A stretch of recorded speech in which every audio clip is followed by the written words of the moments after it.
Welcome everyone to the 84th edition of the Home Theater Hub.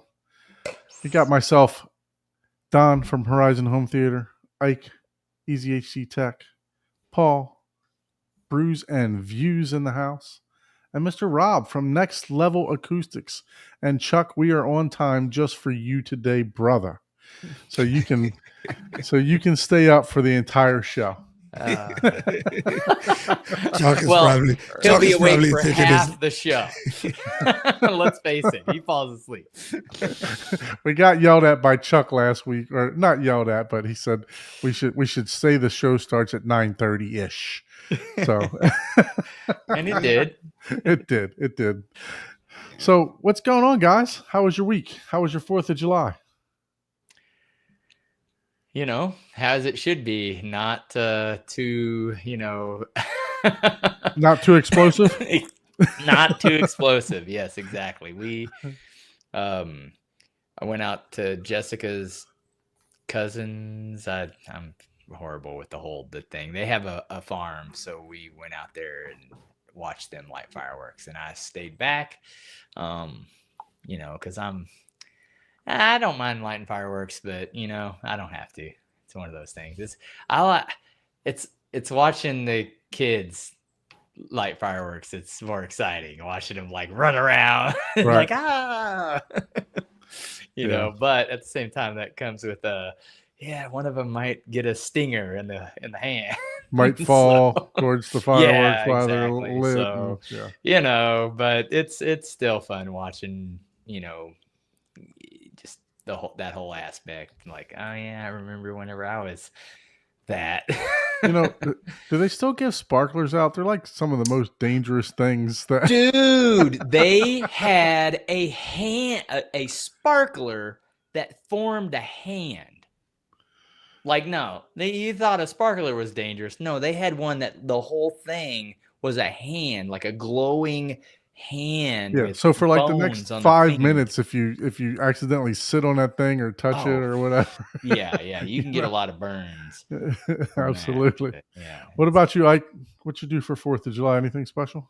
Yeah, we went fireworks show. We went over to a friend's place, and we normally go there the last couple of years, but in the last 2 years, his neighbors have stepped up the fireworks show that there was no point for him even having to do one anymore. There you go. Save money, and the neighbors just made it work for everybody. So it's like, yeah, it was really great. I took a bunch of videos and all of that, and we had a great time. That's Kids awesome. had fun. We had the opposite. Usually I have a couple of my neighbors, like one in particular, they usually spend like 30 grand. Like I live pretty close to a golf course, and they usually do a show. And this neighborhood, their show is usually 10 times better. That didn't happen this year. Usually I don't even have to, like, I have a pretty tall oak tree, and usually I can see theirs over that tree without even... No, don't get me wrong. They still did a lot of fireworks, but generally they have like full, like it's like after the winning game for like an hour and a half. This year they didn't do that, which I was finale. I was surprised. I was like, huh. Those things are expensive, man. Oh yeah, they are. They're not cheap. So. And I'm like, man, once you get up to that type of fireworks display, it's like you could have bought someone a car. It's like, well, I don't know if they're that expensive, but no, how about you? Can be if you want to have a really good show. Yeah, no, hours. I'm not even joking, man. These people would spend like 30. Now this was a big, like I said, they didn't do it this year, which I was surprised. It's Chicago Pier level, fireworks, and this was in a neighborhood. I don't know if they just got tired of cleaning up afterwards or what. But, how about you, Rob? Did you do anything for 4th? Yeah, we didn't do too much, honestly. No cookouts or anything like that. We did go see the new Jurassic Park, so nice. That was fun. But other than that, we just hung out with our dogs, and because my daughter's at camp, so it's just the wife and the dogs. Oh, Okay. Very Nice. good. Very good. We can talk How about how that. was That how was the music. movie? Well, calm down. Let me talk about my Ow. 4th of July first. Dude, I'm skipping you. You skip me all the time. Relationship I want to know how problems. this movie was. I've heard good things about it. The Jurassic Park, the new Jurassic Park. Yeah. Hmm. It was pretty good. I mean, it's it's a popcorn flick. All That's right, what I all right. heard too. Okay, all right. I can That's what I appreciate heard that. too. So yeah, we actually went to my brother-in-law's house for 4th of July, and then we came back to the house at like 7 o'clock. So before any festivities or anything in his neighborhood, but in my neighborhood, just like you talked about, Paul, people tend to spend money on fireworks. So we had some professional grade fireworks going off too for quite some time. So we got a pretty good show on that. People go to. I used to live in Tallahassee, which was about an hour from Alabama, and pretty much everything is legal there. I mean, you can shoot off anything. Mhm. So let's just say that there has been some fireworks brought across the border several times, but yeah, no, you buy the big finale cakes and stuff like that, and that's what these people had. I mean, super high end stuff that's shot and spread out like 200 feet, in the air. So Yeah. yeah. Yeah, I'm used to the neighbors doing like ones that would go like 200-300 feet in the air. And Yeah. don't get me wrong, I could still see some of them, but they were only like, like 70, 80 feet, which that's more than I've ever purchased. Yeah, those are the big ball. They're a ball like this, and Yeah, they just drop into a exactly. tube. And I'm Yeah. like, huh, that's interesting. I'm having to look around the tree. I've never had to do that before. What's happening? What are they doing? Yeah, so I still have all my fingers, so I didn't light off. Hopefully, all you guys in the chat had a great 4th of July also. Yeah. So so what about movies? Were you able to watch anything in the theater, Ike? No. Do anything? No, did not. Had a very, very busy week, and I spent most of my time working on the other room, and it's almost good to go. I just need an AVR now. That's the only thing that I'm waiting. Ran all the cables, got the couch in there, got the cabinets. I have an amplifier in there, and the TV is ready. I just need to try to find something, and it's Prime Day. Oh, Prime Day is Prime, going couple on. days, yeah. Couple of days. I think it's supposed to end That tomorrow. Onkyo would be a nice thing to play around with. I think Which that's of on them, the sale. 30 or the 50? I think the 50's on sale right now. Oh. I haven't looked. I'm trying to stay away from Prime Day. I need to. The only thing I'm going to buy for Prime Day, if I buy for Prime Day, is going to be WLED, stuff. Yeah. Diffuser channels for the lighting. So yeah, you might want to get those. Yeah. But I think it ends tomorrow. So yeah, I've got my eye on a couple things. I subscribe to one of these guys' channels. I forgot. I think his name's Chris something. I'll have to figure it out. But he all he does is lighting, reviews lighting, and so wow. So yeah, okay, that's cool. Yeah, so it's I enjoy watching his show. So didn't even know there was that much lighting out there. He probably gets into the programming and using Arduino. So he's done the Govee outdoor lights. He's done all that stuff, curtains, using all the APIs and stuff with the that shows you how to do the WLED stuff and everything else. So yeah, it's cool. A good channel. I'll have to tell you about it. But yeah, so that's my wife keeps trying to find stuff to buy. Today she needed an ice maker, a cappuccino machine, and like three or four other things that we don't need, but she needed cappuccino machine. You definitely need. I do like a good cappuccino. You can just throw in your a wife few on my channel to talk about the brews, man. That's what I'm talking about. You can just throw in a few home theater stuff while you're placing those orders. Don't let her talk to me. You'll be getting $1,000 grinder. No, we won't be getting a coffee. And I'd be like, no. You need this. You need that. Yeah, no, she pulled the trigger on a couple things, so I've been trying to stay away from it. But Yes, I was thinking, we can maybe when later we can check out some Prime Day deals that are going on, Oh, okay. see what anyone is looking for. What do you guys in the chat? What are you looking for? What did you buy for Prime Day? I know that TVs? the There's Bravia been 5, crazy deals for TVs, man. the Bravia 5 had a good deal for like a Yeah. 85 or something like that. I There did was see some that. 98-inch like QLEDs for like less than $3,000 or something like that. I mean, yeah, there were some really good deals. My problem is, if I ever buy a TV, it has to be OLED. I've seen. I'm sorry, it's just one of those things. I agree with you. It's like, damn it! It's 100%. one of those things where it's like, I don't hey, know. I Then can that tell you. gray just gets they're to good. you. Right? They're amazing. But when you're watching a movie at midnight, no ambient light, man, you can tell the difference. You man, there's just I don't need the brightness. I'm not a brightness. Like I don't need, 1,000 lumens or any of that. I'm not. You're looking for a good As long as I can see it, subwoofer for 500? Oh. But Yeah, there's some really good deals out there, so we can check them out. Crutchfield, Best Buy.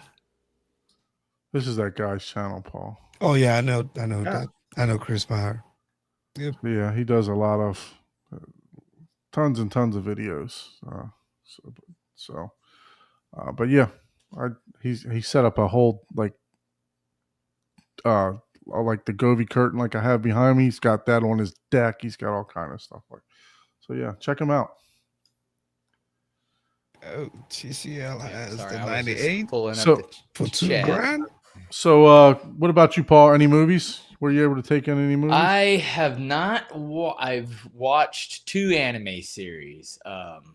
They're both on Netflix. Lazarus, which I liked. The art looked totally like Cowboy Bebop. Like one of the characters looked just like Spike Spiegel from Cowboy Bebop. Even the moves and motions. So, I like that. It was pretty good. It was, a 12 episode series. So I like that. And then I also watched another anime called Samurai. I'm going to butcher this because I am horrible at dialect.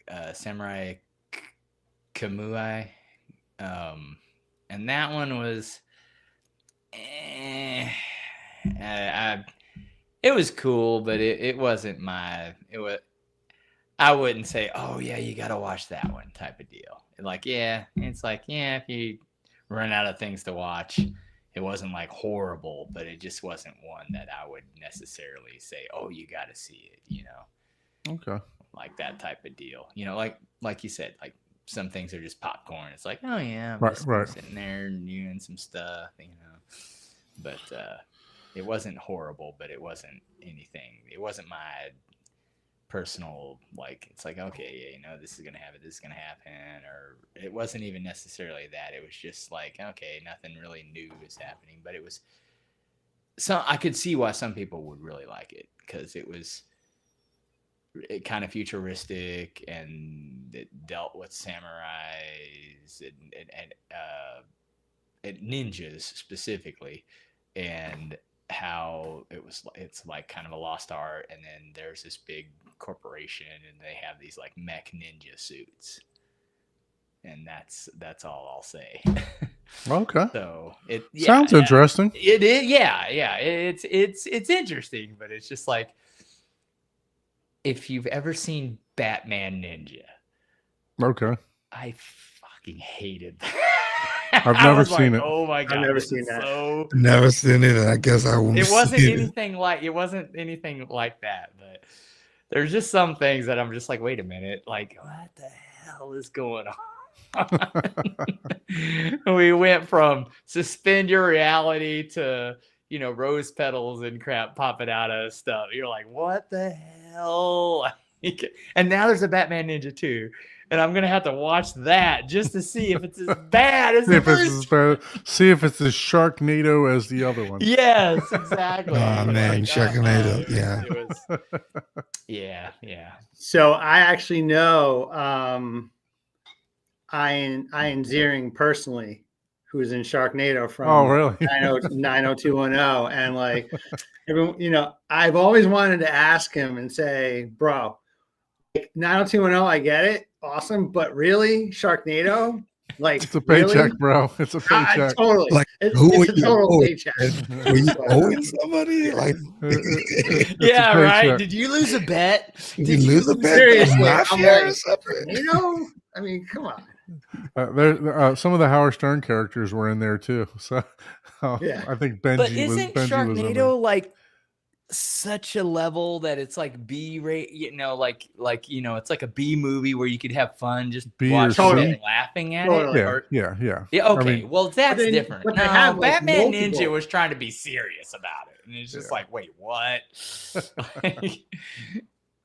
So Wade says, "Can we start over?"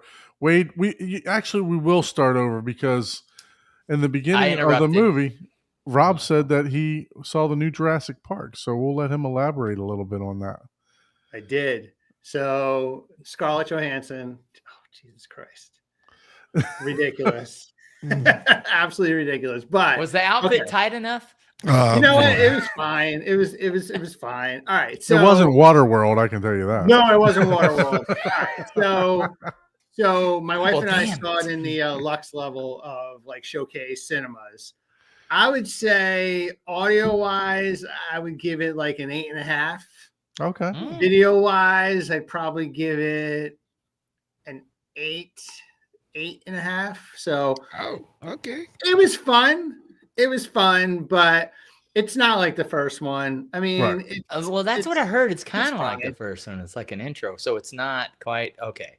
That's what yeah, I this was is like many years afterwards, and it was. Okay. I mean, it was definitely entertaining, but it's not because anytime I go to the movies, especially now, I'm not just going. I mean, obviously, I'm going to enjoy it, but I'm always looking at all right, what demo scenes can I pull out of here, right, so that we can demo our speakers, whether they're at trade shows or in our theaters, and so on and so forth, and. I have to see how it kind of translates to Kaleidoscape, but like nothing jumped out at me to say, oh, I can't wait for that scene to like, so that I can demo that. But I mean, overall, I mean, it was definitely fun. Okay, well, that's Awesome. cool. So it's Anything- worth a watch if you're a Jurassic Park. Absolutely. Okay. If you're a Jurassic Park fan, absolutely. It's definitely worth checking out. That's We all know that's not why we're gonna watch it. It's but- like Fast and the Furious 25. Exactly. It's like Exactly. it's like is it? You kind of know what you're getting. You know what right? you're getting Exactly. into. Okay, yeah. That's fair. There wasn't anything like, No, yeah. there wasn't any like major plot twist. I'm like, oh wow, they just set up like 10 more movies. It's Hmm.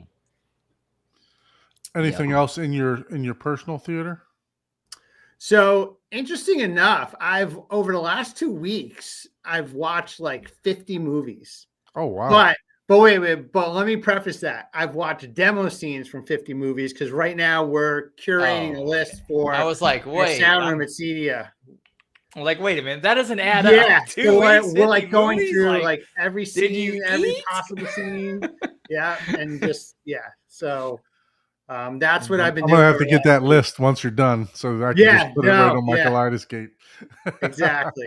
So that's pretty much what I've been doing. I'm definitely waiting for the new Mission Impossible to drop on I think it's on Yes. August 15th. So we're probably going to pull a scene from there, but it's just figuring out the right balance and kind of bouncing between movies and like different songs from different movies to show more of a musical aspect as well. So I'm just happy we finally get an updated Mission Impossible demo track because man, we have one out there. which one? What's your go-to Mission Impossible track? It's always the plane going through the valley going forward. That's usually what I'm tired of listening to that one. So I'm tired of listening to that. I'm tired of listening to Ready Player One and Oh, the yeah. opening race. Yeah. I'm tired of listening to the mission from Top Gun Maverick. I mean, Yeah. it's like it's the same, right? I'm like ready to move on from like Are some of those demos. are you tired of the Greatest Showman intro? I'm tired of the Greatest Showman Yeah. intro. I do like the song "This Is Me." Yeah, I was But gonna say it's a little more tolerable when you. It's a little more have these- tolerable. Yeah, I yeah, I- that's where that came from. I was I like, do like "Shallow" from sometimes "A Star they Is last a Born," little Yeah, when they're longer. singing, You're it's, so like it's, that. It's But like, some of the alright. scenes, I'm like, oh god, another demo of XYZ. So Mhm. Yep. Yep. So for me, as usual, I gotta have a kids movie, right? of course, So for me, with watching with my son, gotta watch some PG movies. So last week we watched Lilo and Stitch. Stage 2. Nice. So this week we've been streaming on. I've been watching a lot of streaming lately, believe it or not. And I can tell you what, man, the on Disney, they've got the sound on some of these doing really well through streaming. So I mean, I was pleasantly surprised. I don't even have my rears hooked up, and I was getting total panning through the front, all through the front wides and through the side surrounds, all the way across the whole room. I was thoroughly impressed with the Lilo and Stitch. I was thoroughly impressed with the Atmos and in some of the SpongeBob movies that I watched last week. So I mean, I'm just enjoying the theater, and I'm actually enjoying it so much that it's inhibiting me from actually doing the work that I need to do in there. Because instead of doing the work, I'll just go sit down and watch a movie instead, right? So most of my movie watching has been I'll go upstairs, lay in the bed, and I'm like, it's 11 o'clock and I can't sleep. Let me go ahead downstairs and watch a movie. So and I'll watch it. So I actually watched a new movie this September 5. Not sure if you guys heard about this one or not, but it's about the Olympics when the Israeli Olympians were taken hostage yeah, Yeah. back in 1971, and it was kind of like warfare, right? So it was all done from a news perspective. So it was a very, very good. I enjoyed the movie. I mean, for sound and stuff like that, it wasn't great. You know, there were some gunshots and stuff that you heard in the background, but it wasn't great. But as far as a story wise, and as far as being well directed and the actors were great. I mean, look, it's got 93% on Rotten Tomatoes. So Wow.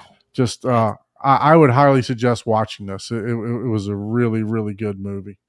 Is So- that on Prime or you got? No, that was on that was on Kaleidoscape that I watched that one. I Okay. actually We bought need to that get one. some of these sound people because I'm curious because there are a lot of like SpongeBob, right? It's like Right. that's not people aren't going there for the blockbuster. You know, you're not comparing SpongeBob the movie to Marvel. Right. You know, so I'm like, is that because some engineer like myself in audio? I'm not an audio engineer, but you know, an audio engineer is like, oh, I gotta make my mark. I gotta make people remember me. You know what I mean? It's like, Right. are they going above and beyond because it's like, oh, hey, here's my work, here's my work, here's my work, you know? and Yeah. I wonder if that's why some of those, you know, now obviously Disney, you know, they probably have a pretty high standard for engineers and employees and stuff like that. But I would be curious on, you know, because, you know, you have some blockbuster movies either because of time or budget or whatever. It's like, man, how can, you know, a movie like SpongeBob be better than, you know, the latest, you know, John Wick 4 ballerina? Yeah, ballerina. Like, wait, what? I heard Like, that was good, so I I'm don't not know saying that that's going to be the I'm not truth. saying that that's the case, but I'm just, you know, making a hypothetical in that situation because I haven't Yeah. watched that, so I have no idea. But it would be like, oh, it's like, it's like curious. It would be cool to just talk to some of the, you know, Sound engineers. sound Yeah, engineers absolutely. that actually are doing that. So all right, that'd be Yeah, interesting. so I watched that, which I highly recommend if you're into like real life events and stuff like that. I enjoyed it. Key lime. Key Lime Supreme. Let me key in on that. Keep that up there. That go. is- Who makes that? Surly Surly. Brewing Company. Surly Brewing Company. Key Nice. Lime Supreme. Thank you for sharing that because we did just skip right over that. Yeah, well, hey, we were having a good time. I skipped over your movies. Or I was like, you skip me all the time. Let's go. So let me go back here. I got one more movie that I watched, Cheers. and it's a classic, Uh-oh. and I hadn't seen it for quite some time. I gotta hear. And His I definition believe of a it's I believe it's the head actors, one of their top performances. Hmm. One of their top performances. I went back and watched Training Day. Oh wow. Oh, wow. Okay. Yeah. All right. You Yeah, really so- love this I don't movie. know if huh? I would call that a classic. It's a good movie, It's a man. It good is a good movie. movie, but I don't know that I would classify that as. And Well, yes, it's 2001, right? So his it's- performance in that is amazing. Now, if that's all you said, I 100% agree. Yeah, that is a really good movie. I don't know if I would call it a classic, but it is a really good movie. Yeah, maybe Give it a it's few not more classic, years, it will but become one. It's a great movie. I hadn't Yeah, seen it. it is a really good movie. It is- Eva Mendes, Naked, yes. yeah. But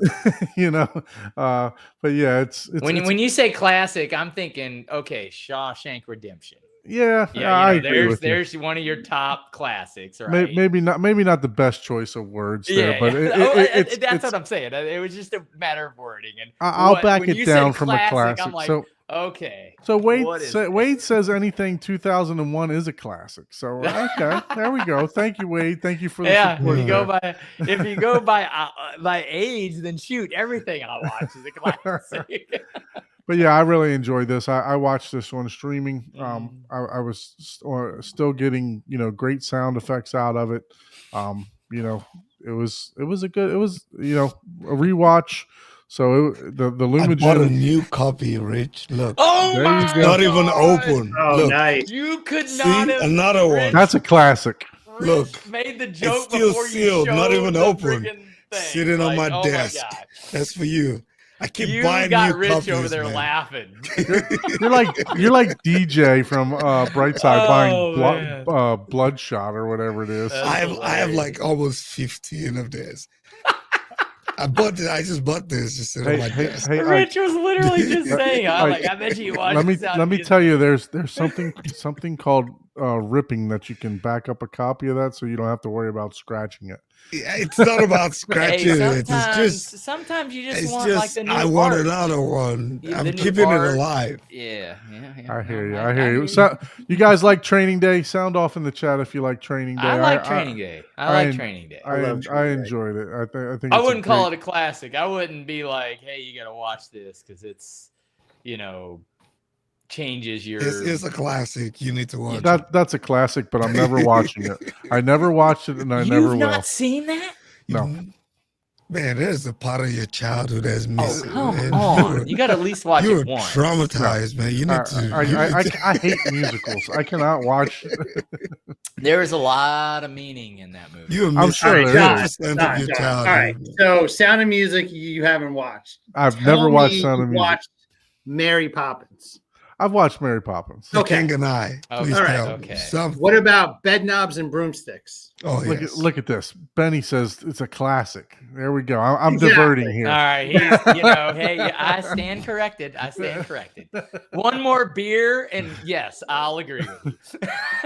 Yeah. It's So it's a no, classic. I'm not a big musical guy. I mean, to be honest with you, so it's I really start my movie love, I would say late 70s, early 80s movies is when I really started getting into movies a whole lot, and honestly, I think the 80s and early 90s are some of the best movies ever made out, so just for story wise, because everything that's out now is just a copy of basically what A that lot was. of them, Yeah, that era was, So No, you got to watch Sound of Music. At least let your son watch it once. It's Okay, more than well- just a musical. we'll bet on something, and then if I lose, I'll watch it.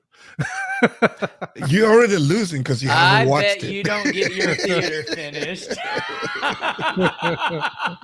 That's like I'm not even gonna bet because I know I'll win that bet. You'll never be finished. No, I'll check it out. But you know, it will be totally against my will.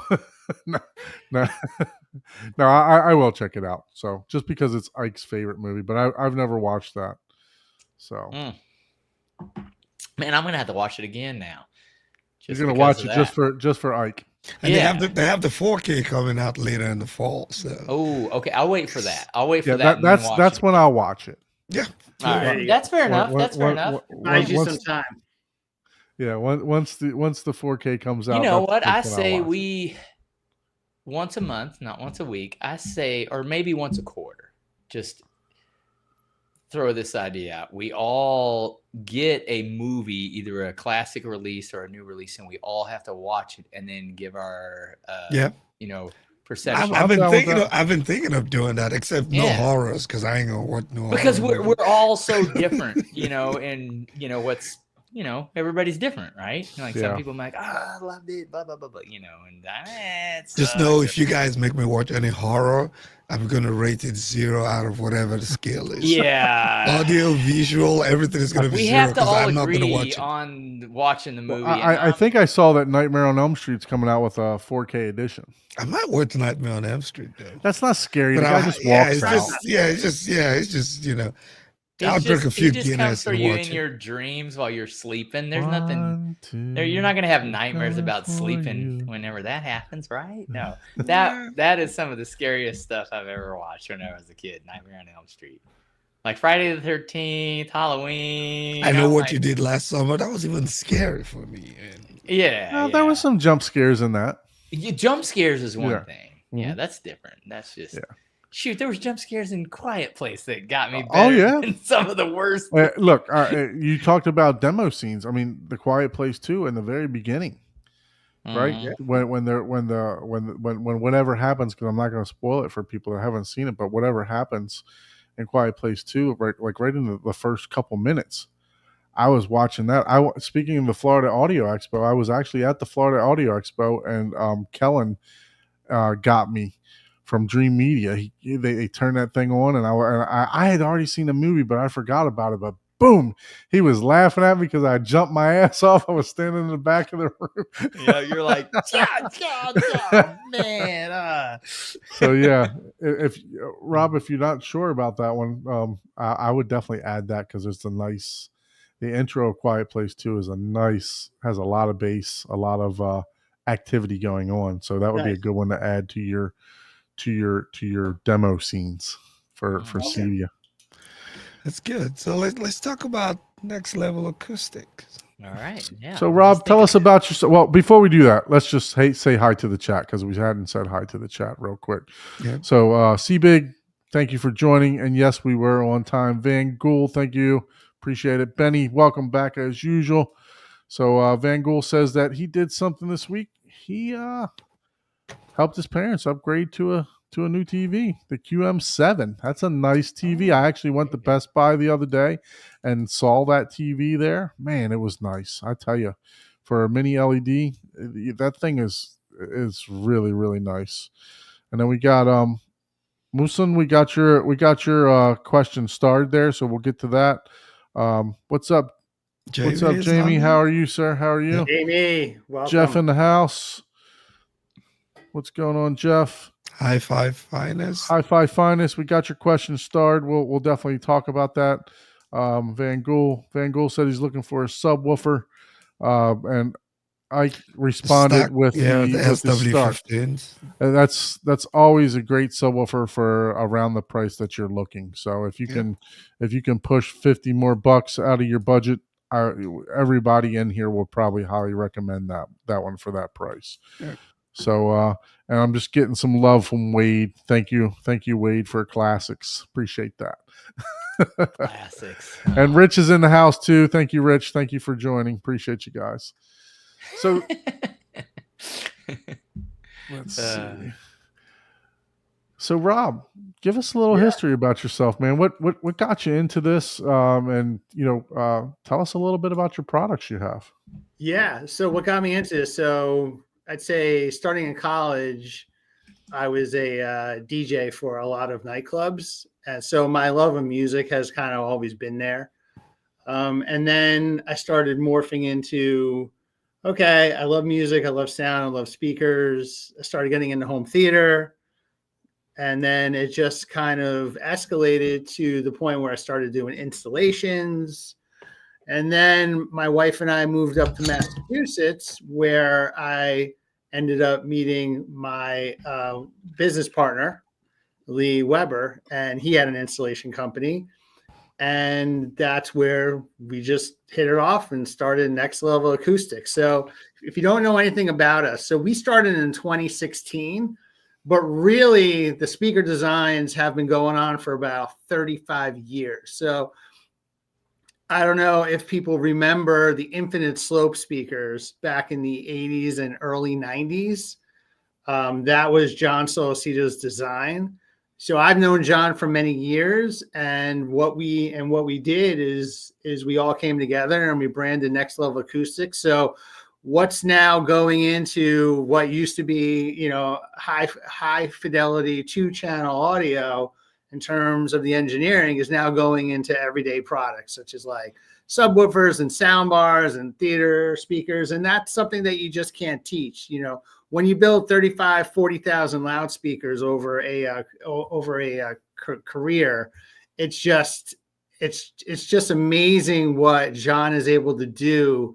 And we keep telling people, it's like, listen, we can give you the same drivers, the same MDF, the same, components, and they'll sound completely different.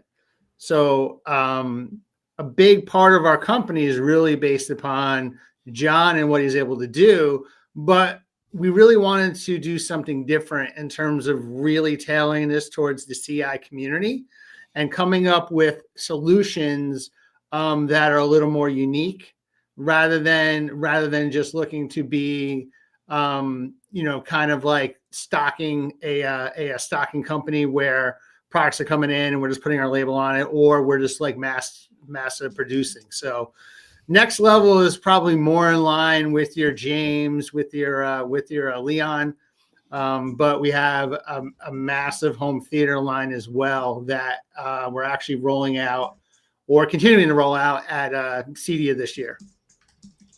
Very nice, very nice. And are the acoustics that we're looking at here on this? Are you make the actual acoustic panels, or No. I know? Okay, No. okay. I have a question. Yes. Because as young as I am, Okay. what is, for the audience, infinite slope speak? Because that was a big thing. I mean, I don't know anything about it. Yeah. But maybe back in the day, that was a new era technology. It was thing. So, and for I'll those be honest, young people like me that are only in my 20s, what does infinite slope mean? well, I'm going to be honest. Because you brushed by that, like, oh, because that kind of predates me as well. But the way John explained it, it's like a multiple array of speakers, and it has something to do with the slope and the curve of what he's able to produce using this multi-driver configuration.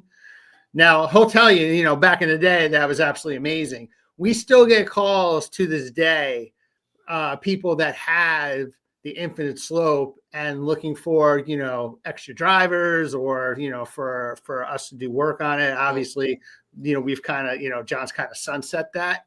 But it was very big back in the day. I couldn't tell you exactly the whole premise behind it. Almost like the introduction to true line arrays. I'm not saying that's what it is, but right. Just saying, because you just kind of very brushed big over that whole technology, like infinite slope, blah blah blah, blah, go on. And did you guys, that was started and founded in like New Zealand, right? Like that, or no? So we're talking. So John, which was originally under JSE, he started. So I mean, he's always been in Connecticut. Oh, he's always been in Connecticut. Okay. Always been in Connecticut. Always thought it was like a New Zealand, like the company. No, so I believe he was working with Richard Mondafari from they're in Binghamton, the big amplifier company, Macintosh. Oh, okay. I was like, all Macintosh. right. Yeah. If you say that, Yeah. it better be like the top 3. But Yeah. Okay, that was everybody knows that one. Everybody So, knows that one, right? Yeah, So Blue meters. yeah, yeah, exactly. Still to this day, Yeah. it's like it's classic. That's Exactly. classic. So now fast forward to 2016. We started real small. We started with enclosures for the Sonos Play Bar. Then we went from that to maybe 1 or 2 sound bars. And then in 2025, I mean, you can look at the product mix. It's pretty extensive now. So Wow. we started with 1 and 2 products, and now we're at, I mean, pretty much every category. So do you guys make your own speaker designs and stuff, or is your main focus is like architectural, like, hey, we'll take known, awesome stuff and then make it look way more amazing than it would possibly look if No. So, well, not entirely. So we make all of our cabinets in-house. We make, we do our own crossover work. Some of the drivers we have specially made for us that are proprietary. Oh, wow. So everything is pretty much built in-house. Okay, so yeah, you guys are full on now. We're full Okay. custom, yeah. And okay, wow. yeah, so we tell our dealers that we don't sell speakers, we sell solutions. So a lot of companies have, you have a silver level, and then you have a gold level, and then you have a platinum level. Well, that's our methodology isn't well, if you spend a little more money, then it would sound a little bit more better. It would sound better. We're all about the price performance ratio, which is making sure that our speakers can be enjoyed, not just by the 1%ers, and B, making sure that anyone who buys a NextLevel speaker understands that they're getting the absolute best speaker that we can make for that application. That's why you don't see different tiers of, well, I'll make a $800 retail speaker, and then I'll make a $1,500 retail speaker, and that $1,500 retail speaker will be twice as good as the 800. I'm just not going to make the 800. Yeah, I like that philosophy because, and no pun intended. Yeah, that's like the next level, because you could get a $90,000 speaker that sounds like crap in one room, but you could, spend $30,000 in that same room, and if it's custom, and it sounds like $100,000 pair of speakers. So I can tell you, we've had many A/B tests against really big brands, and these speakers hold their own, and they don't have the same price tag. Oh, that's cool. That's cool. That's awesome. So is everything like custom integrated, order to order? You don't have like a base price line. This is all like, hey, I want to build. Oh no, we do. Okay. So what you're seeing in here are the base core products. Okay. So for instance, you're on the frame bar. So we were the first to come out with a solution for the Samsung, the Frame TV. The big complaint was, okay, the RTV, it's great, but what do you do for sound? And the whole premise was people are buying the RTV because they want this to look like a piece of art. They don't want big bulky speakers next to it. That kind of detracts from it. They don't want in walls where you see grills on the wall. They obviously don't want towers. So it's like, well, what can we do that stays in the same vein aesthetically as the Frame TV? That kind of makes sense. So we came out with the frame bar, and we've come out with a bunch of different iterations. So the one you're seeing there, which I think is the Fusion Frame, it's either the 2.0 or Deluxe. You've got 2 mounting options, and this is kind of where the engineering comes into play. So on some of these, we use convex drivers. so that because they're more apt to work in shallow air load. So what's nice is that we offer two mounting solutions. One where it's just mounted directly to the wall using pass-through holes. And then two, where you cut out the drywall and you grab a 1/2 inch of the drywall. So what you see on the wall only looks like exactly. So you think the soundbar is only 1.25 inches deep, but it actually retains the air load of 1.75 because 1/2 inch is hidden in the wall.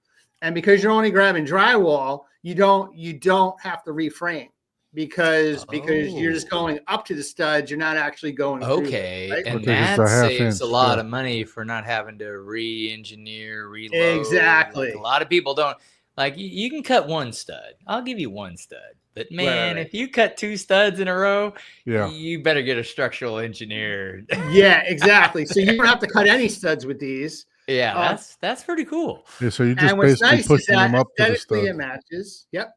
Get done.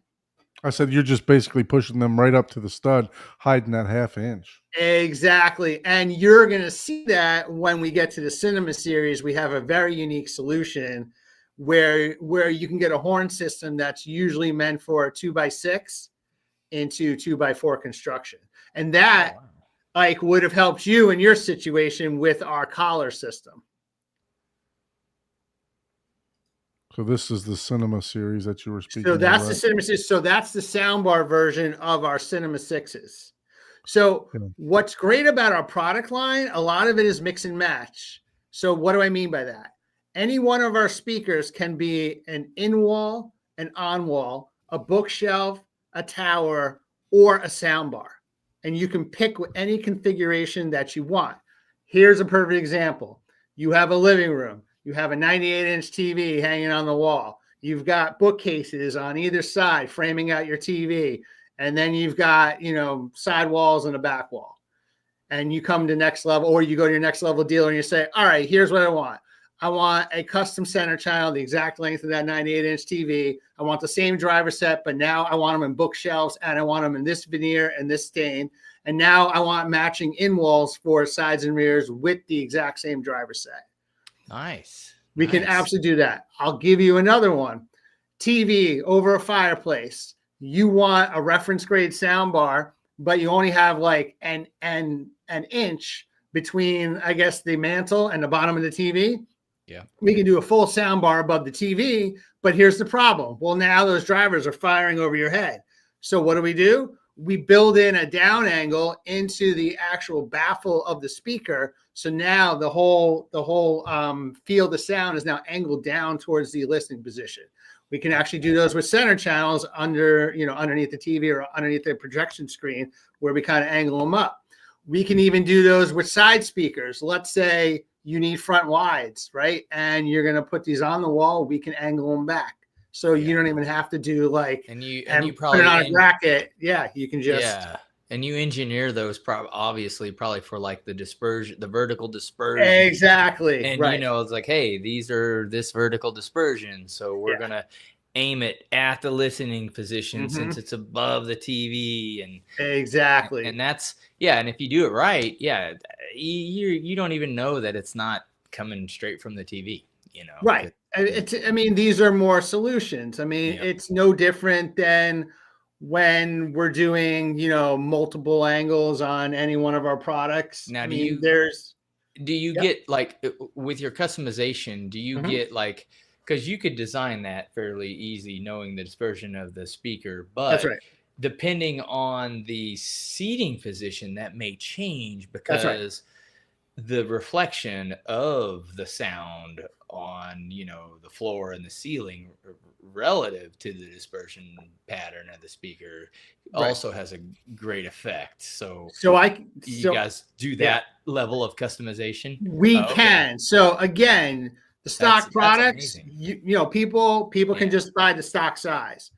But if you want to, no pun intended, take it to the next level. I was gonna say, right? If you want to take it to the next level, we've done all custom theaters where they're like, okay, I need Atmos speakers, but I need them to be on the ceiling and I need them to be at 45 and I need them to have 45-degree angles. I need front wides that are in walls. that the angle starts from 0 flush with the wall and then comes out where most of the speakers in the wall. And I need that to be at 35 degrees.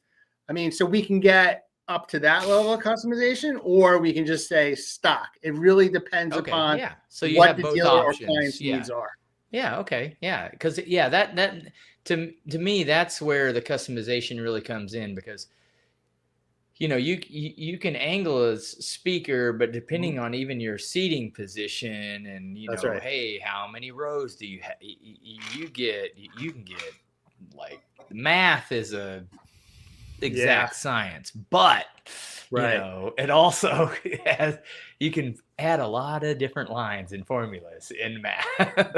That's it. That is exactly right. I mean, it's like, and again, how many variables do you have? Right. I mean, we try not to go too crazy with it, right? Because in the end of the day, I mean, our stock designs are absolutely amazing. But what's nice is, since, it's not a question where we have like 700 of these things just sitting in a warehouse, there is the ability to customize configurations, finishes, grill fabrics, angles. I mean, we've even gone so far of building, 101s, saying, I want ribbon tweeters and I want XL drivers and I want the best speaker that you can make in a 3-way.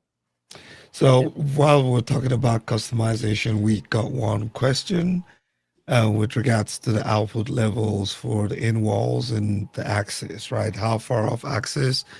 So what would you say? Yeah. It depends on the tweeter that we use. If it's I believe if it's our 4x4 compression horn, I think it's 45 degrees total, but our silk domes are 60 degrees.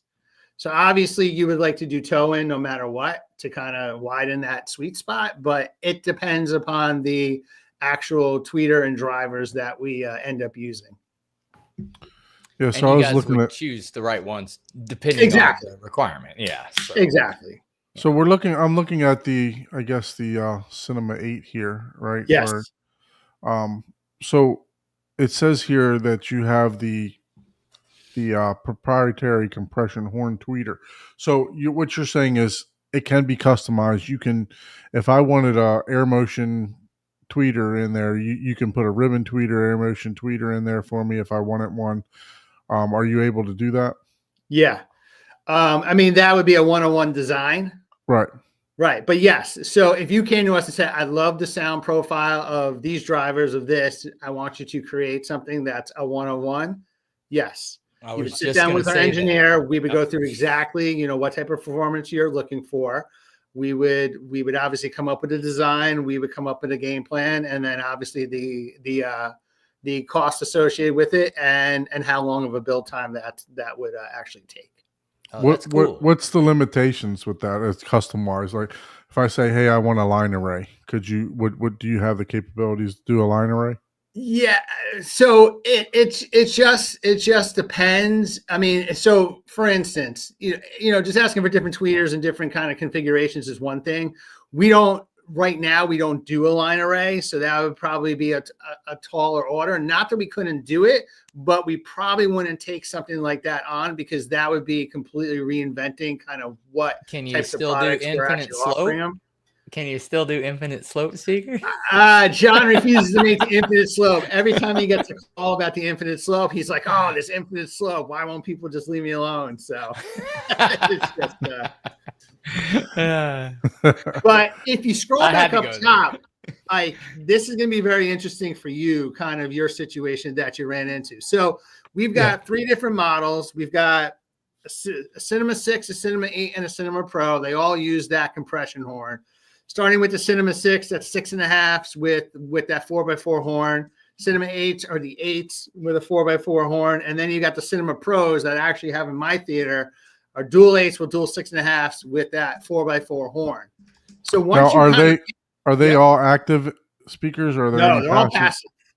Okay. But they're 95 and 96 dB efficient. Yeah, I was looking at the dB levels. So I'm going to give you. So interestingly enough, in my partner's showroom, he's running all these off of an AVR and hitting reference levels clean past 00.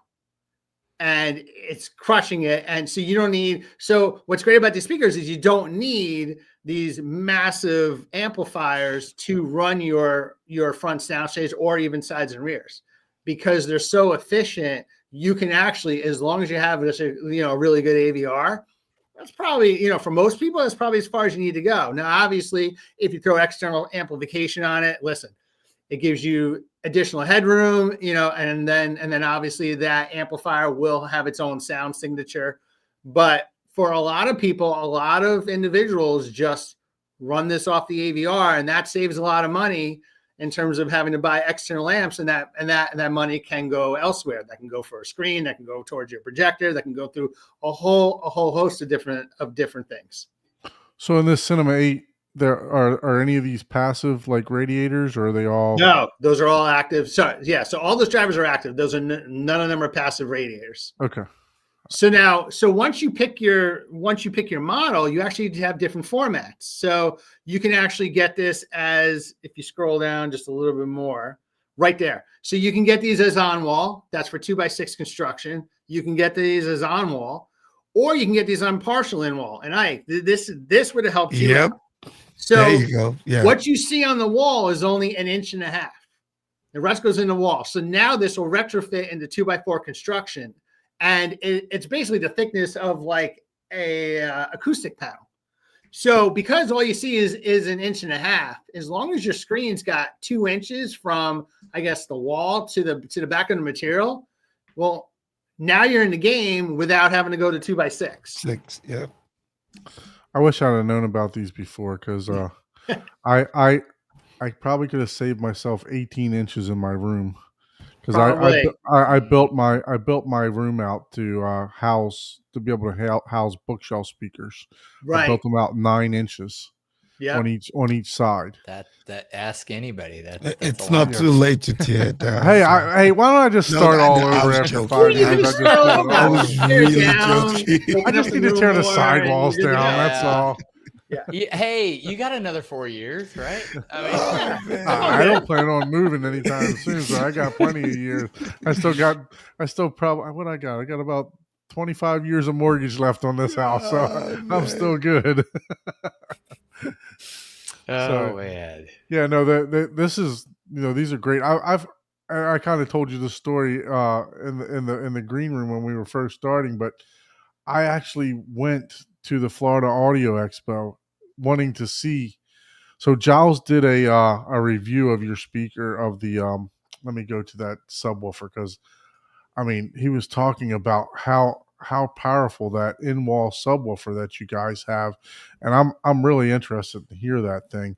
But so it's the dual version. Yeah. So Pro. I want to use this as a near field, right? So because I have like a bar type of area, a bar top behind my chair, so that I think this would be perfect to kind of set right up against the back of my theater chairs. And but yeah, so I saw this review that Giles did, and man, actually there it is right there. There's a link on the website, guys, if you haven't seen it. But and I know that AV Nirvana did one a little bit later. But yeah, so I was looking at the Florida Expo list of exhibitors, and I saw NextLevel, and I was like, yes, I'm going to go there and check them out. And I also wanted to check out another speaker brand there, but I wanted to go out and check. But then I found out quickly that when I got there that there's another NextLevel. So guys, don't get it confused. NextLevel is a dealer for multiple products, multiple hi-fi products, and these guys are the guys that are actually building speakers and custom fitting them. So that's actually who I went to go see. I think you saw NextLevel Distribution. Yeah. We used to get their purchase orders, and they used to get ours. And the dealer would say, okay, so I'm returning XYZ, and I'll just take a credit. And I'm like, okay, well, I don't have an order from you. And they send it over and it say NextLevel Distribution. So I actually went up to them in a trade show. I'm like, hey, do you guys get like any of our dealers calling you to like place orders? He's like, bro, all the time. I was like, you guys need to change your name. I don't think they're in business anymore. Oh, they're not You in guys, business you anymore. guys need to No, change no. your name. Yeah. The first one to say At it. least I don't think so. I mean, Because you can that check. was just like maybe a year and a half ago that I went to Yeah, the Audio I Expo. think if you go to their website, I don't know if they're still around anymore. Oh, I mean, okay. I could be wrong, but I know they sold like the super high end like Borison speakers yeah, and stuff like super audiophile equipment and stuff like that. But yeah, no, I mean, sorry to hear that if they did go out of business, but yeah, I you know, don't see them. Yeah, I heard. I mean, maybe I'm wrong, but I thought they stopped, but I could be wrong. yeah. So anyway, you know, I'm highly interested in this subwoofer. Yeah, So, I can tell you about this. so talk to us about this a little bit. So Okay, give us some different applications too. Yeah. Okay. So first of all, these are dual 10-inch drivers, and interesting enough, this fits in 2x4 construction. So the fact that Giles was able to get what he was able to get, and this fits 2x4 construction is. Let's just put it this way: when Giles told me what he got, I said that's absolutely impossible. But then he showed me the curves, and if you go to the video, he's like, "Yeah, and the volume goes up, and it's 10 hertz. Volume goes up, and it's 10 hertz." I'm like, "That's just incredible." So, what's interesting about this is a pro model, meaning we are maximizing every single last inch of air load in order to fit this into 2x4. So there's no terminal cup. You are going wire to wire, and you are mounting this directly to studs. So we've got these 45-degree pass-throughs that go from the baffle and the routed channels. So when you cut your hole in the wall, depending upon where your studs line up, you might have to add some extra wood. And then once you place it in and wire it up, you're going directly to studs. So, and then we give you decoupling gasket tape, so it decouples it from the wall. So this thing that was going to be my next. okay. That was going to be my next question. How do you decouple it? Yeah, so that's how you decouple it, and it's 100% inert. I mean, that thing is going nowhere. Obviously, it depends on how good your wall was constructed, but from the sub mounting perspective, it's going direct to stud. So is this the screw here, the side screw up at the top here, where the 45-degree that you're speaking of, or is that just correct? Yeah, and there are multiple that go around the sub, and then we obviously provide you the screws. And we provide the gasket tape. So those mounting screw eyelets are at 45. So they're at 45, right? Oh, okay. Wow. Correct. Okay. But they bypass the chamber that houses the drive. Yeah. So it doesn't right. So you're not the box is a sealed right. enclosure, and you're using like the fascia of it to increase the volume.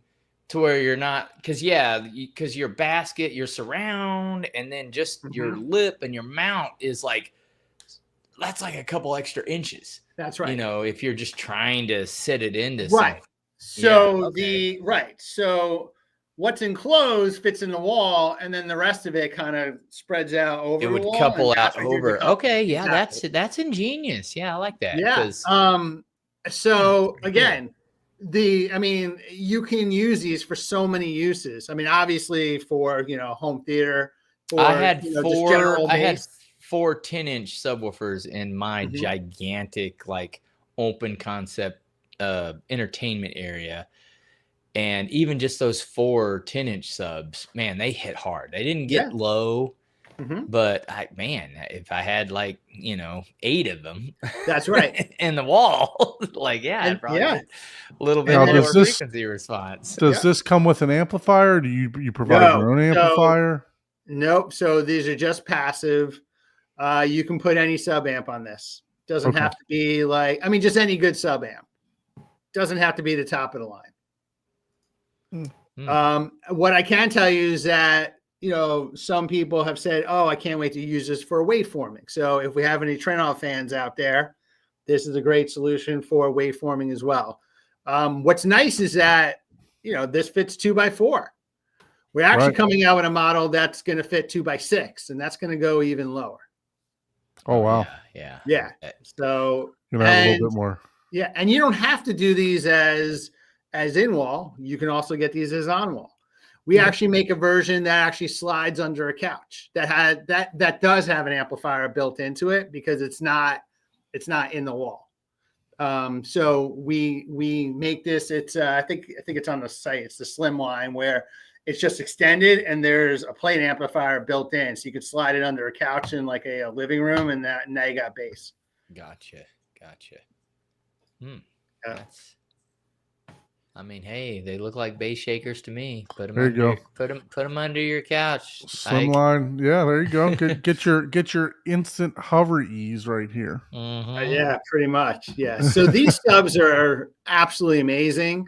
They actually surprised us. We did not think, because I mean, whenever you're developing speakers, I mean, we have a pretty good idea of how they're going to perform, but and what we try to do is we give real world measurements. I mean, going into an anechoic chamber isn't really realistic, right? I don't know many people that have anechoic chambers and that's how they listen to stuff. No, they throw it in the theater, they throw it in the living room, and they turn it on. And they're like, all right, what does it sound like?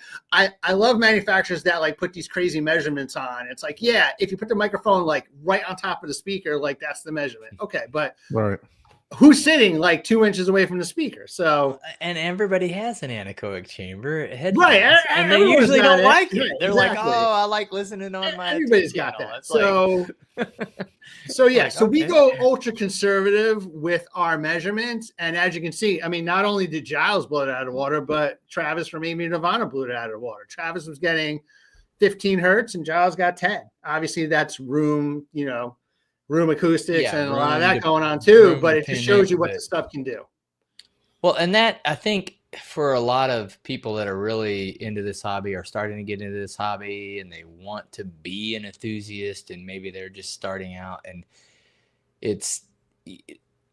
they really, I'm sure, would appreciate, I know I do as an engineer. It's like, look, I know there's tolerances and all these things and all these variables. So you don't need to be like, worst case scenario. Like, Right. yeah, nobody's going to sell anything if you give worst case scenario. But, you know, give you a reasonable, like, yeah. And then in a standard room, this is what you're going to get minimum.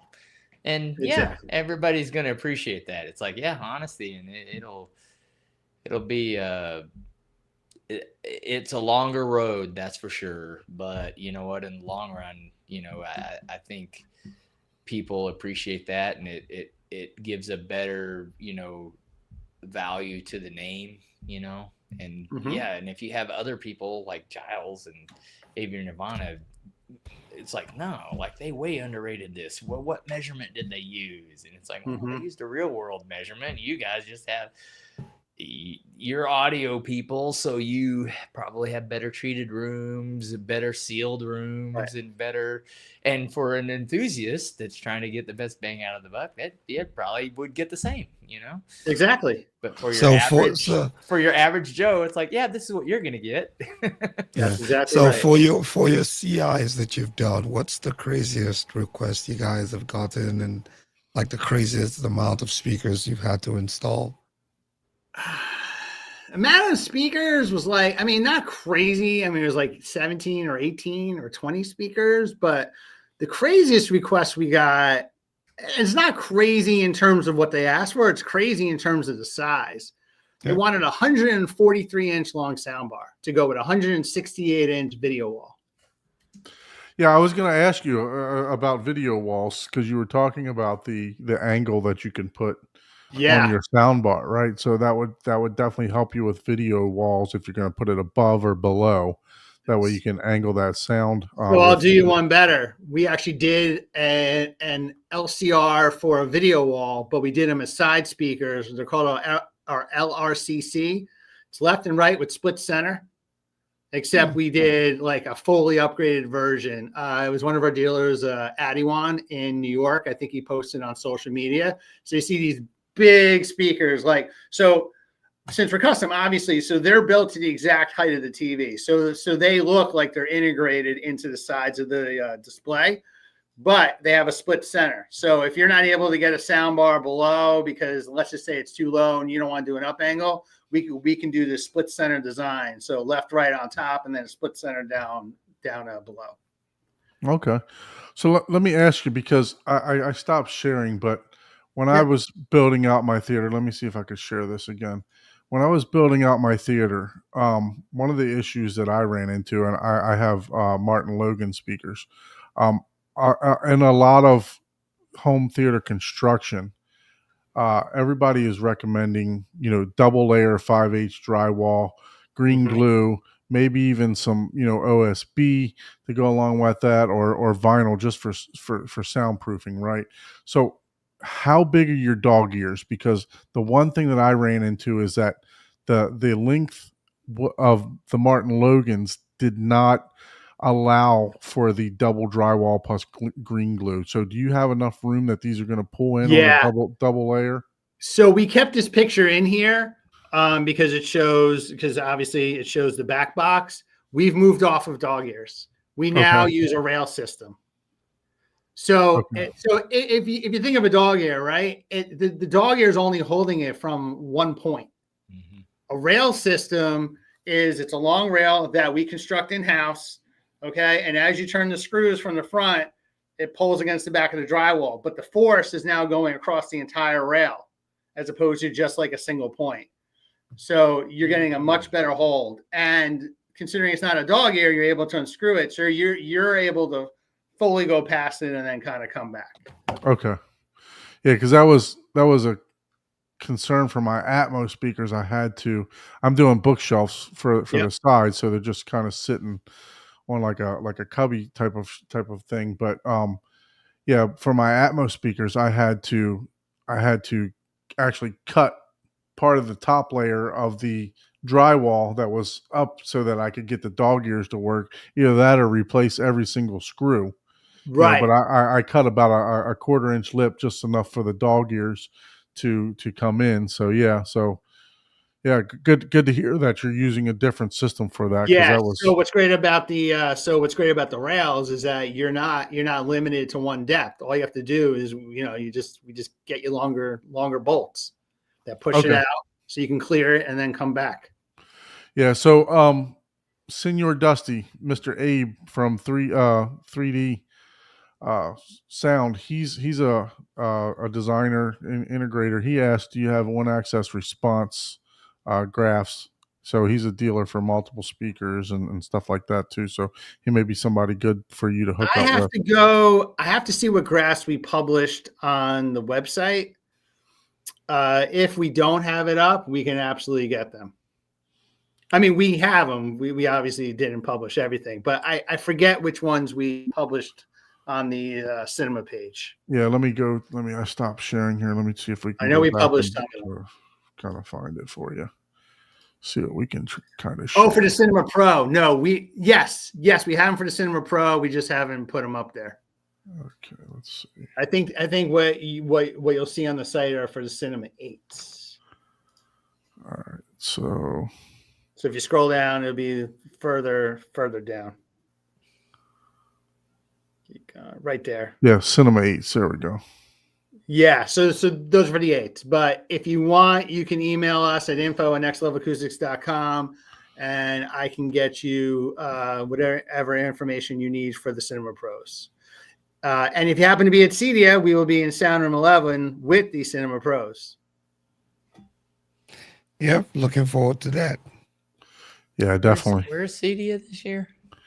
Denver. Same old It's back in Denver again, I believe. I think they're doing it there for the next like 3 or 4 years. Damn, I just got back from there. I need another excuse to go back there. Yeah, I'm It's definitely going to December, make right? it this year. First week in September. There's more breweries to be had. There's more brews and views. So let's talk about what made you get into this hobby, right? I mean, I know you talked about you like music and stuff like that, but yeah, what was the aha moment that said, hey, I want to get into where we're going to design speakers, or even just get into the hobby itself, right? So what drove you towards this hobby? Yeah. So I went to college at Binghamton University, And I stayed up there one summer because I was DJing in a bunch of the clubs, and it was better than coming home and like working at Blockbuster. So I'm dating myself, right? This is when Blockbuster Video was like, it was like, oh, what are you doing on a Friday night? Oh, we're going to Blockbuster. We're going to go spend 2 hours picking out, VHS tapes.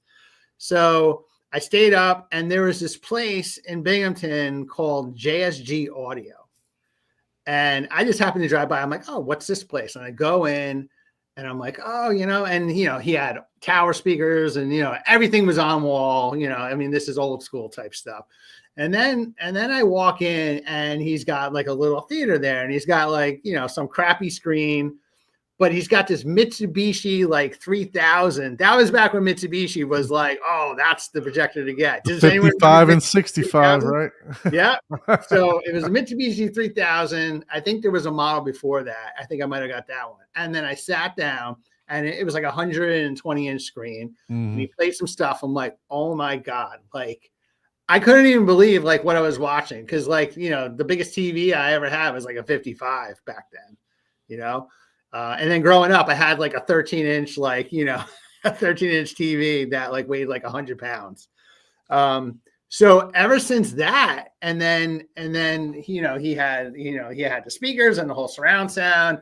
And at that point I had roommates, and I'm like, guys, we have to get this. So I ended up getting it, installing it. And then that was it. I was just hooked because I couldn't believe that you could watch something so big and not be at like a movie theater.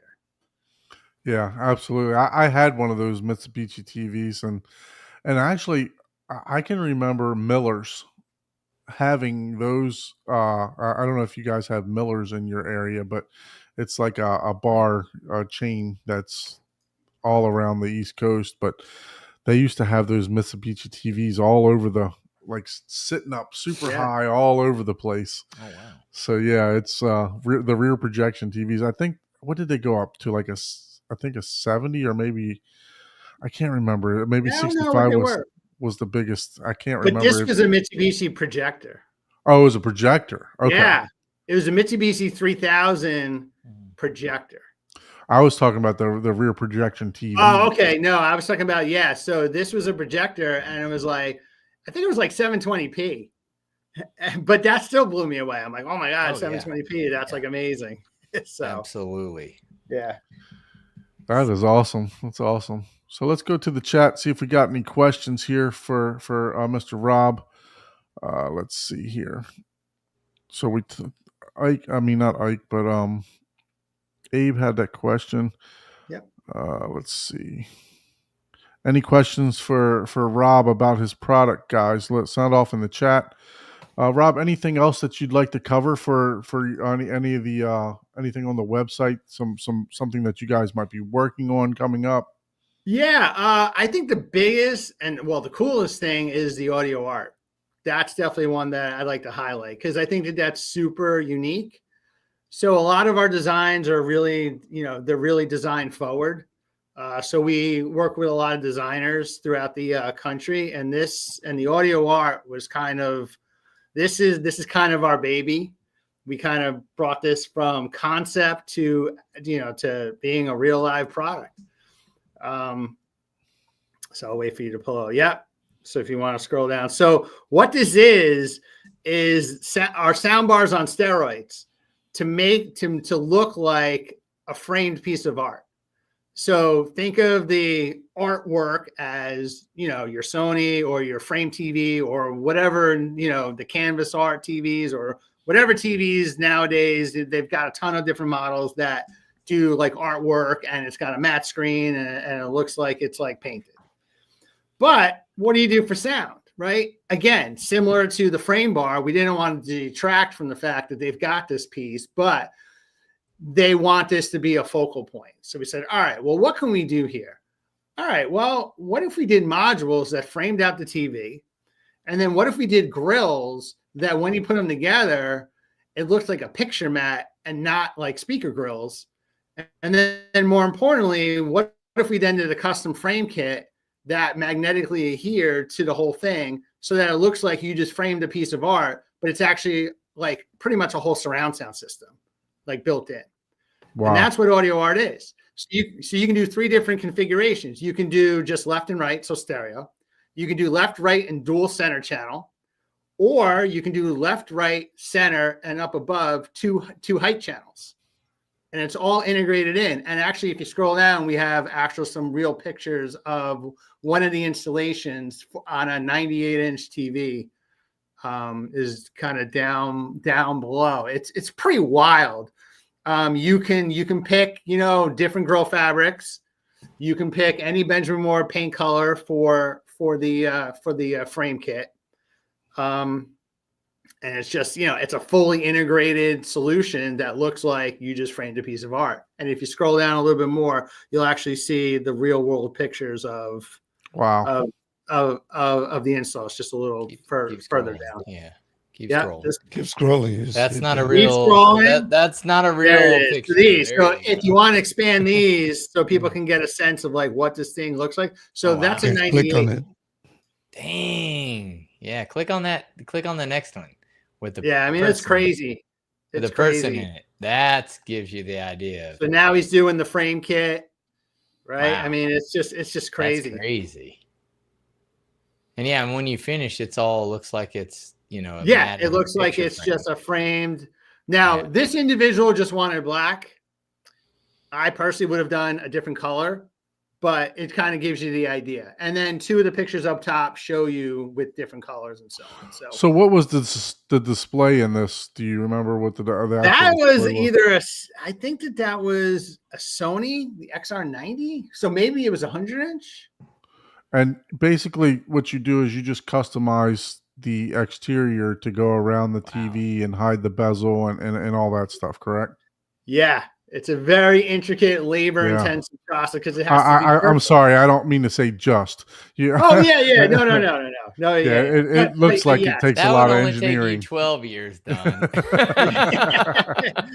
but honestly, once it's up, it's absolutely. I mean, it's a showstopper. That looks amazing. Man, that is nice. Yeah, that is like super, super custom. And what type of like for sound? I know you said left, center, right. What type of are these speakers going to reach reference? Or what are we looking at for that? Yeah, so these aren't going to reach reference because the point of this is to try to keep the modules as thin as possible, so that it's not this big bulky like mat. So there are 2.5-inch, high performance drivers, but multiple, obviously. It's the same driver that we use in our S3 and the same driver that we use in our Fusion Frame 2.0. Now, that being said, since we are custom, if you wanted to reach reference levels, we could always look at doing 101s with 4.5-inch drivers, 5.5-inch drivers, 6.5-inch drivers. Yeah. But this is kind of the starting point. So this is the quote unquote stock model. And then you can always go bigger and change things. But this is kind of the starting point. So I know you have dealers, right? So yes, I know you deal with them, but just if you could give us just a ballpark of what your MSRP is for something like this. Okay, so for something like that, you're probably starting at about close to 10,000 at MSRP. Okay, well that's not bad at all. I mean, if you just bought 4 Sonos sound bars to put around your speaker without it looking like $4,000 right there, a hodgepodge of bars, right? But that's everything. That's all the modules in any configuration that you want. Yeah. All the grills in any designer fabric that you want, and the frame kit in any stain, veneer, color that you want. Yeah, that's pretty cool. So that's everything. That's actually not bad at all. That's cool. You're incorporating height channels. Now the one I was going to say the real live picture that looked like it was used as heights, right? In that center speaker. Okay. Correct. Those are actually, if you click on scroll up one sec, once you bounce out of this, I'm going to show you something interesting. So scroll up. Okay. Nope. Keep going. Right there. The middle one with the heights. So look at this And now click that off, and now go to the LCR on the left. What's the difference between the two? Yeah, you And have this is them why we're angled. next level. Yeah. So let's see who can figure this out. What makes this different? Obviously, this has a dual center and the other one has heights. But what's different about the design for the heights than the design for that? Well, I'm going to keep going back and forth Yeah. here. Yeah, And I'm gonna- these are the little things that we do that separates us. Well, I mean, considering the fact that I've never seen anything like that, you've already separated yourself. Right, sure. But yeah, no, I mean, the modules is look the what- same is other than the what fact we're that doing is we're doing a different, not only a different crossover, I can tell already, because we have the angle and the different driver placements, because Yes. you look at the left, center, right, and you have notice the big difference here is the driver count for your heights, because you're not trying to muddy it with, your lower frequencies, because again, heights at a lot of the times it's ambient sound, right? You're not trying to, and you're probably reducing that. Hey, I don't want any of that sound to come from the speaker. I want it to be reflective, because people have this, and I'm not agreeing or disagreeing with them, but essentially these are bouncy house speakers in the the layman's terms, but if done right, it does work. And that's how your why theater you're is set up. reducing the driver count here to make it, I'm assuming that's, and with the crossover design, and there's probably a lot more stuff that's happening here. So well, you can see that the left and right are positioned a little bit higher with the dual center, right? Right. So you're trying to separate the separate the Exactly. speakers Yeah. by bringing them down. Yes. So yeah, so We But have your some ear people in the height chat would that got normally it, yeah. be, but that now on the, you probably, I would just assume you had the drivers for the lower middles to compensate. It would be, you would have enough vertical dispersion Mhm. to accommodate for any of that. So you wouldn't even notice, that slight, because some people are like, oh, the tweeters have to be. And, Oh yeah. and there are some, I don't have behind the screen speakers, so So the question that I have for this, I know of 2 receivers that will accommodate for the dual center. One of them being Trenoff, and the other one being the new Sony.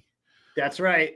So, I mean, is that solely what you're recommending for this, or No, because you can actually wire them together and come out of the Okay. center. I see. So okay, so you're just sending one individual signal there. Okay. But the fact that Dead End and Trainov has it, I mean, that's obviously a bonus. Right. Yeah. So Well, I mean, these things are. I'm glad you showed this to us, because these are unbelievable. I mean, you talk about frame. I have they Samsung look frame, right? amazing. We installed one of these. My wife's a physician. We installed the Samsung frame in her office. Yeah. And it was next level, but now, I mean, now this is really next level. So, Right. no pun intended there, but yeah, I mean, this is phenomenal. I mean, I love the look of this. Yeah, it's pretty crazy. So I can tell you that whenever we bring this out, all the oohs and ahs happen, which is, I mean, that's what we're looking to do, right? We're kind of looking to create our own lane here and not just follow suit. I mean, we've been asked, oh, can you guys do small aperture? And it's like, yeah, I'm sure we could figure it out, but there's so many other speaker brands that are already doing it. We would just be one of like many. We wouldn't have a comparative advantage in it. So we're just going to stay in our lane and come out with products that we can come out with first, or come out with a unique take on it, rather than just being one of 10 other manufacturers that make small aperture. Yeah, these are awesome. I really like the Awesome. Thanks. level of craftsmanship that goes into this. It's very, very good. Very good. Yeah, and I mean, honestly, I mean that whole setup around that TV. I mean, I know $10,000 sounds like a lot, but man, it's like you buy a Sonos soundbar. It's like my buddy, he has a waft factor that's a little higher, and I was like, yeah, sure. this is what you need. And yeah, and I think he spent like $3,000 on the soundbar, just the one soundbar, right? And I'm like, you got like a whole surround, like a big, like this wasn't a big sound bar, this is the smaller one, and he spent like $3,000 on that for $10,000 for a whole array around, and the grills and the frame, and making it I can guarantee you I will say, hey, call this guy right here, this is what you need if you wanted to, right.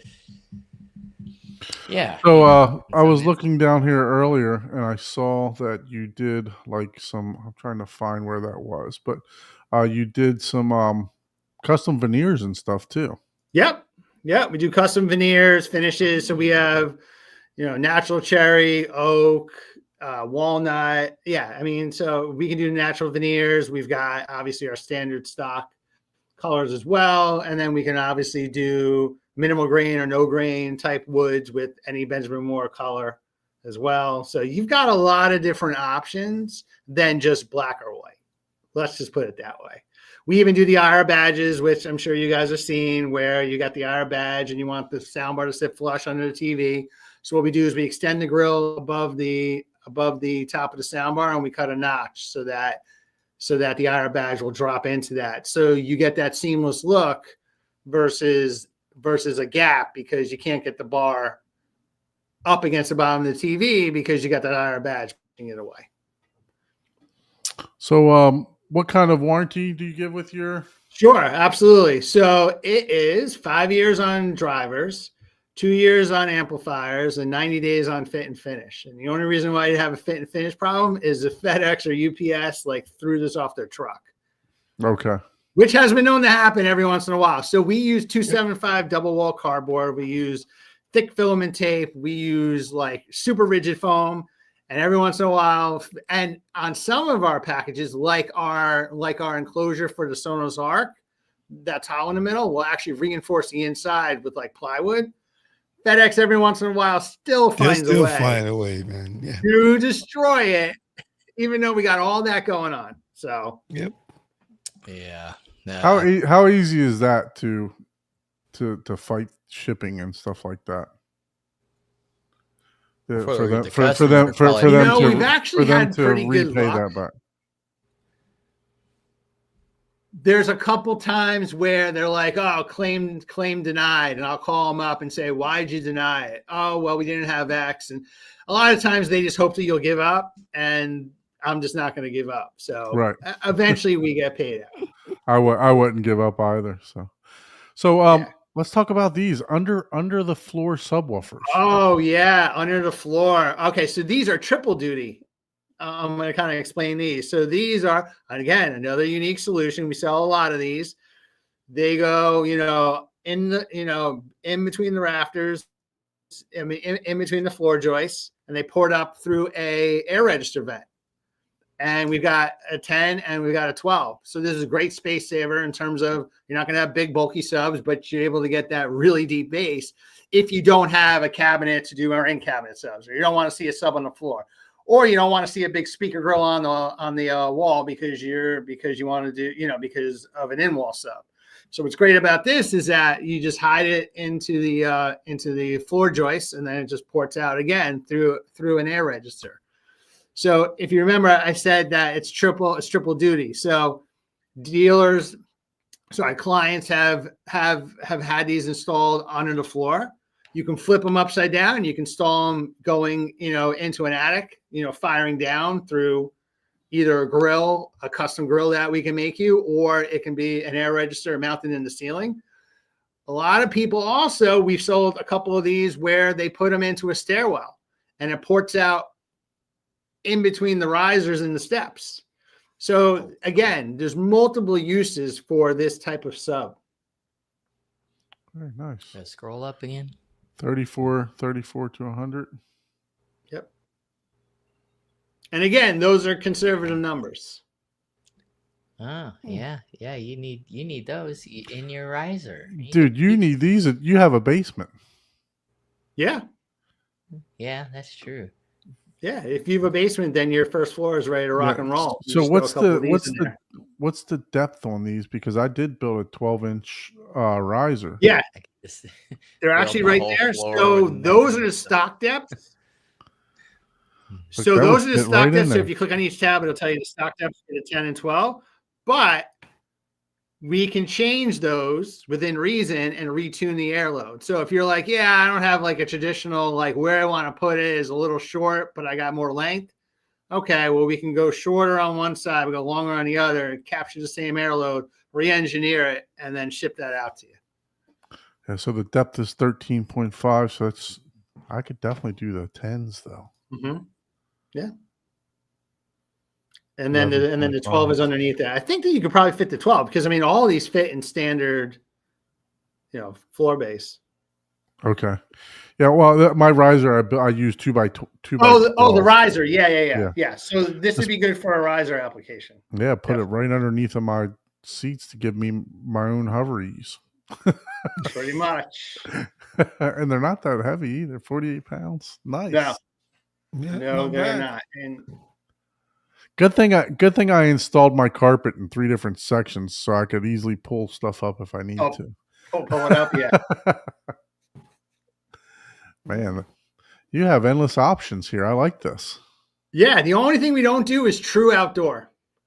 We do like a semi-outdoor, like in a pavilion using like weatherized components, but we don't do true outdoor, like in the elements, like ambisonic and so on and so forth. Again, that's not our wheelhouse. We're more like inside. So your CI series, do they have trickle down from the cinema series, or is it just a whole different design altogether? It's a different design. So the cinema series uses a horn-based system, and the CI series uses silk domes and DXs and like a different, more like dome tweeters. Very nice. Very nice. So the IW55 and 55S, it's the signature series, that's for 2x4 construction. Okay. No modifications needed on that. And that is an awesome speaker. It's not crazy expensive. I think it's around $10.99. Okay. And everything comes fully back box. You want to make sure that what's ever in your wall has zero effect on what's going on with the speaker. So, back boxes are standard. So you don't suggest just willy-nilly in it and using the cavity of the wall? Yeah, no. I love the but it's tuned for open air. Really? Is it tuned for the gas pipe? And is it tuned for the batting? And is it tuned for the mouse poop or the mouse that's back there? And is it tuned for the 18 fucked up pieces of wood that are shooting out? I mean that's kind of a stupid statement, right? I mean, Yeah. It's just, come on. Yep. That's wild. Very nice. Very nice. Oh man! And you can also get this in the on-wall and in-wall. Absolutely, you right? can. Or as a sound bar, or as a bookshelf, or as a tower. So everything is interchangeable. The drivers right. are just as interchangeable as the cinema series. Correct. Very nice. Correct. And I was looking at, so for the cinema series, what are we looking at for the Atmos solution? Yeah. Or the So the heights? cinema series, you would pair that with our IC44A. Okay, so that would be a Right. a horn in the ceiling is a little aggressive. We just don't think it's needed. And then the form factor would be ginormous. It just wouldn't make sense. So the IC44A is more than capable of keeping up with the Cinema series. But I'll be honest, like Atmos, I love Atmos. I have Atmos in here. I mean, I'll show you guys. You know, if you guys want to take a tour. Yeah, absolutely. Yeah. I've got like this drop down section here. So like I couldn't do like 4 speakers. You'll kind of see it. But like just in ceiling rounds too. I mean, you don't have to go crazy with Atmos. I'm like, listen, if you're, you know, if you don't want to break the bank and go like super high end or, you know, middle of the road, and you just want something that's good and clean for Atmos, like you don't have to go crazy. At least that's just my opinion. I haven't noticed the difference. I have JBL 10-inch. There you go. With horn tweeters, and I didn't notice the difference between that and the clip 4-inch bookshelves that I had with the Atmos. At the end of the day, it's Atmos. Now, the IC44A, what's interesting about this is, you know, look, this is the thing that you can configure on this is quote unquote standard. So what do I mean by that? So this comes 2 ways. It comes with that 20-degree down angle, or you can get it without the angle. So why would you want to do that? All right. So scenario 1, you can place the Atmos speakers exactly where they need to be. Then you don't need this down angle because you're going to put them directly where they need to be, and they're going to fire, you know, the way that they need to fire. Or you can't quite them get there, but you can put them a little farther out, and now they got that down angle to hit that position. Okay. So again, that's option 2. Option 3 is you can use these as, I mean, if you want to get crazy and you want to do a whole surround system in your ceiling. Wides. What about wides? And wides. So if you go back to that original picture on the front page, that's what that dealer did. He threw his in the wall, and now these became wides. Yeah, that's what I did for my theater. I used angled in ceiling. Let me see if I can go back to the front page like you were talking about. I think it's like the second one in, the second on the slider. There it is. So right there, those are the IC44As. Mm-hmm. Yep, angled back, and those are IW55s. And then what he did, and he did Cinema Pros up front, behind the screen. Very nice, beautiful theater. Yeah, he did a really good job. That's Habitech. He's a dealer out in Wisconsin. Awesome guy. Yeah, he did a great job with that theater. Well, you got one question. Shoot. So, Spinorama. I love that word. No, there's not Spinorama data on the website. But again, if you email us at info@nextlevelacoustics.com, we can absolutely get that for you. So, Senor Dusty, he asked, I guess we're back with the dual centers. He's asking any issues with comb filtering or lobing effects having center above and below the TV. How's that? So the short answer is no. The long answer is John explained to me why, based upon his design. That doesn't. I'd have to get you the answer, the technical answer on that. But we've been asked that question before, and I know no. The way that he does it, it does not produce any of those artifacts. Very good. I've done dual matching centers before, and I mean, okay, there might have been, but I was like, I couldn't audibly. Oh, hey, you know, those are X feet apart. I can hear 1.8 kilohertz is not audible now. So, yeah. So try it. You know. Yeah, I mean, look, anything's possible, right? I mean, you can try it. If you don't like it, if you do hear that, you know, then obviously you can go back to the just without the dual, you know, center. It's dual centers, right? You can go back. Make them heights, right? Make them height. Yeah. Yep. Yeah. Sure. So. Or if you're doing any kind of DSP, you know, because that's how the Chernobyl and the Sony does it, right? They're just right. Exactly. Yeah, they're just doing. And I mean, I'll be honest. We don't get a lot of requests for dual centers. Yeah. But Yeah. obviously we have that option and we have that ability. And I if mean, look, it's if you're custom- wrapping a 100-inch TV, right? I mean, there's quite a bit of separation there. Well, and if Oh, it's yeah. custom, he could build that in without, like a DSP, you could process it out, and that's all Trinnov and Sony's doing it. But if you know the custom integration, you could do it with your crossover and filter that out ahead of time. Kind of do like a trade-off between the two, top and bottom. So let's answer a couple questions, and So then do you we'll guys? Oh yeah, yeah. we'll answer a couple questions real quick, and then we'll get to your tour, because I know these Cool. started right at the beginning of the show. Yeah. So Ike, you had a question here. Do you know any experience with Hugo's? If I'm saying that correctly. No, I have not. I've heard about it, but I have not used it. I just only used the HD Fury, which I actually have disconnected. I'm using the Lumigen right now, so but I can look it up. Is But that the little bitty ones like I have, or like this? it's one of type deal? those. Yeah, who goes? Yeah, Yep. No, they work. Like they work. It's like this one particular. I don't have any experience, but I'm assuming that's what you're talking about, right? Like where you. Let me take this out of the box. Box opening. Basically, but here's the thing. Switch over. I will tell you this. All right, like this is whatever. It's kind of the same thing. This is the. I'll probably have this upside down. Do I have that upside down? Yep. Or is it, yeah. That's the user. Okay, so here's one of them, right? And so basically, they're all the same thing.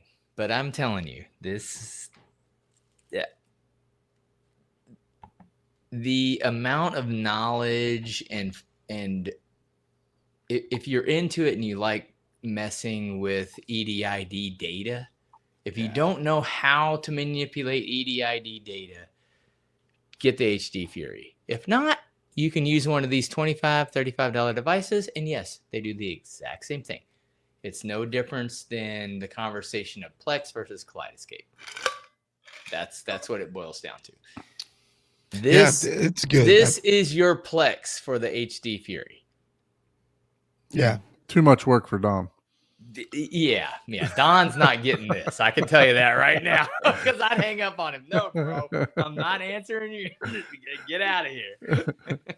So Hi-Fi Finest. Yeah, I think that is the only one that can do the whole Dolby Vision Profile 7. Mm-hmm. Yeah, and do it basically really this correctly. device will tell all your devices, hey, I have everything. And you can tell it whatever. It's like, oh, here's my lumens, here's my blah, blah, blah, here's what I have capable of. But you have to be able to manipulate hex data in order to tell this device what it's capable of. Yeah.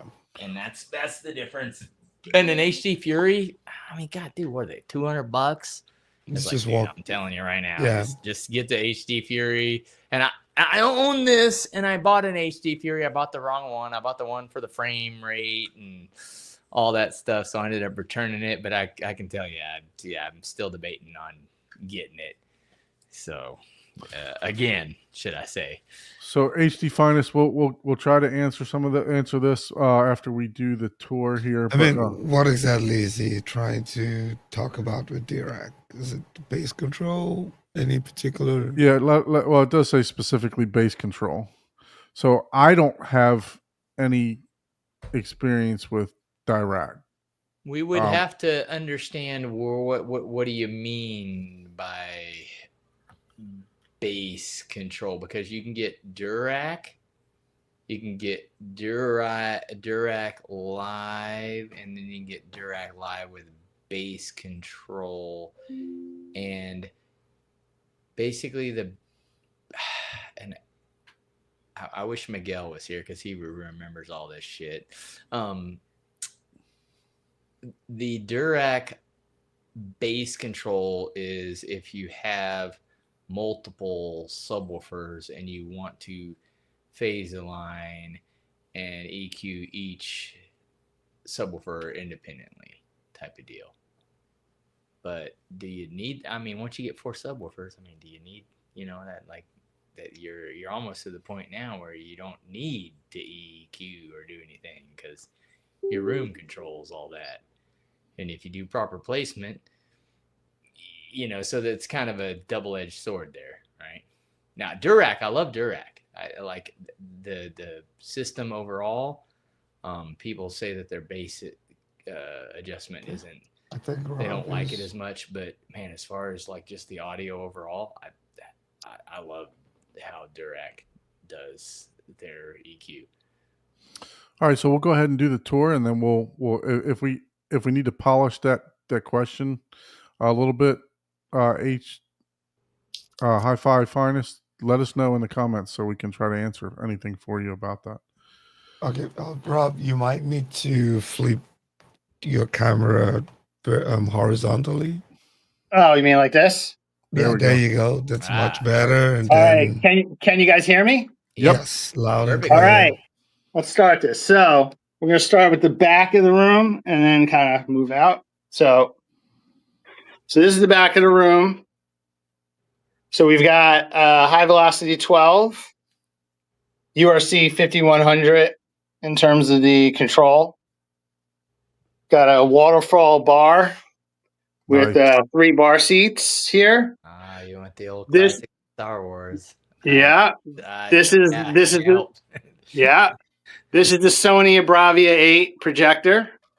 Nice. And Very this is very interesting. This is from Nigel B. This is an isolator that literally, I can go bone crushing bass in here and the projector doesn't move an inch. Oh wow. What did you call it? What did you say it's from? They're from Nigel B. They make tons of different isolators, and this is one of their projector isolators. Wow. Nice. So anything that's transferred to your walls that goes up to the ceiling that would normally transfer to like the chief mount and shake it, this totally negates it. All these rubber isolators just take all that energy and they just deaden it. It Nice. looks like that clear thing up there is like a glass, so you can pour water in it to verify. That is the last this is just the lens cap. That's just the lens cap. All right. I pour water in here to verify. I like that. That's a lot Exactly. of faith. That's a lot of faith in the Sony product. All right. So these are AcoustiSmart seats. These are AcoustiSmart seats. So we've got rears. We got sides. So these are IW55, but the upgraded versions. I'll show you there. They're magnetic. All right. Now we come around here. We've got 2 high velocity 15s in the front of the room. This is a Stewart Studio Tech micro perf vertical masking screen with this is a 235 122-inch diagonal screen. Nice. And it's got the masking built in. That's the director. It's got the masking built in. Yep. The director's It's got the choice, masking fully built in. Yeah. Nice. That's Yeah. And then we've got behind the screen, we've got the Cinema Pros, which are the dual 8s with the dual 6.5s with the 4x4 horn. And then up here, we've got, our Atmos. Like I said, you see how I've got like a drop down situation? We just took care of that with time delay. It sounds phenomenal. And then in the back of the room, I wasn't able to do any Atmos because once you start getting into that area back there, there's like no room. So This is a 7.2.2 technically, because the front's doing most of the bass and the back is just doing some filler. Now I noticed you did some angle walls there, or in the front. Are your sides? Are your L and R and the angled walls outside of the screen or behind them? No. So it's all of them are behind the screen, and the reason why we did that is because I can't put a speaker here because this is where behind this panel is the radon remediation system that I have to get to. Yep. So putting a speaker there would be, I'd be kind of screwed if I ever had to get back there. But I mean, it sounds absolutely phenomenal in here. Actually, we're going to be changing out the acoustic panels. So Kinetics is going to be doing some custom panels. We're going to be doing some combo panels along with absorption. We're probably going to do 4-inch panels, kind of framing out those speakers in the back, and we're going to do some combos in various areas, and then some thicker absorptions. So that should be happening probably after Cedia. And then let me take you on a tour outside. So, and then we've got, carpet tile and. So what's the room dimension?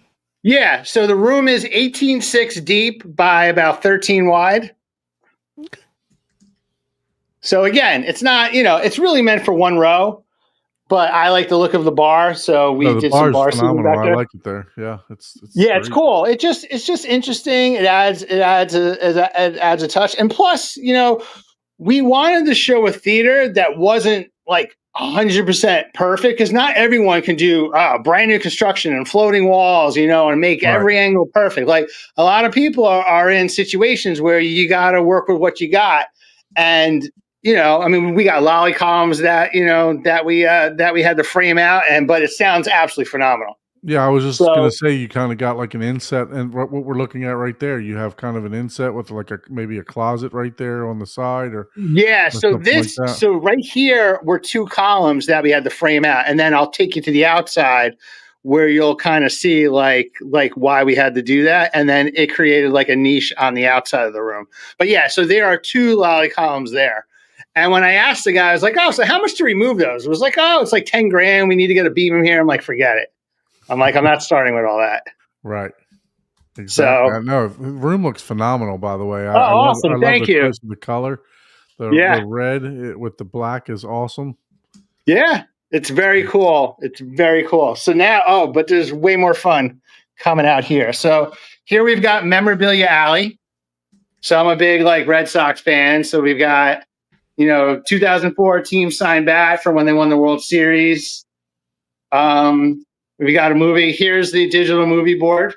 There you go, Jamie. All right. Yeah.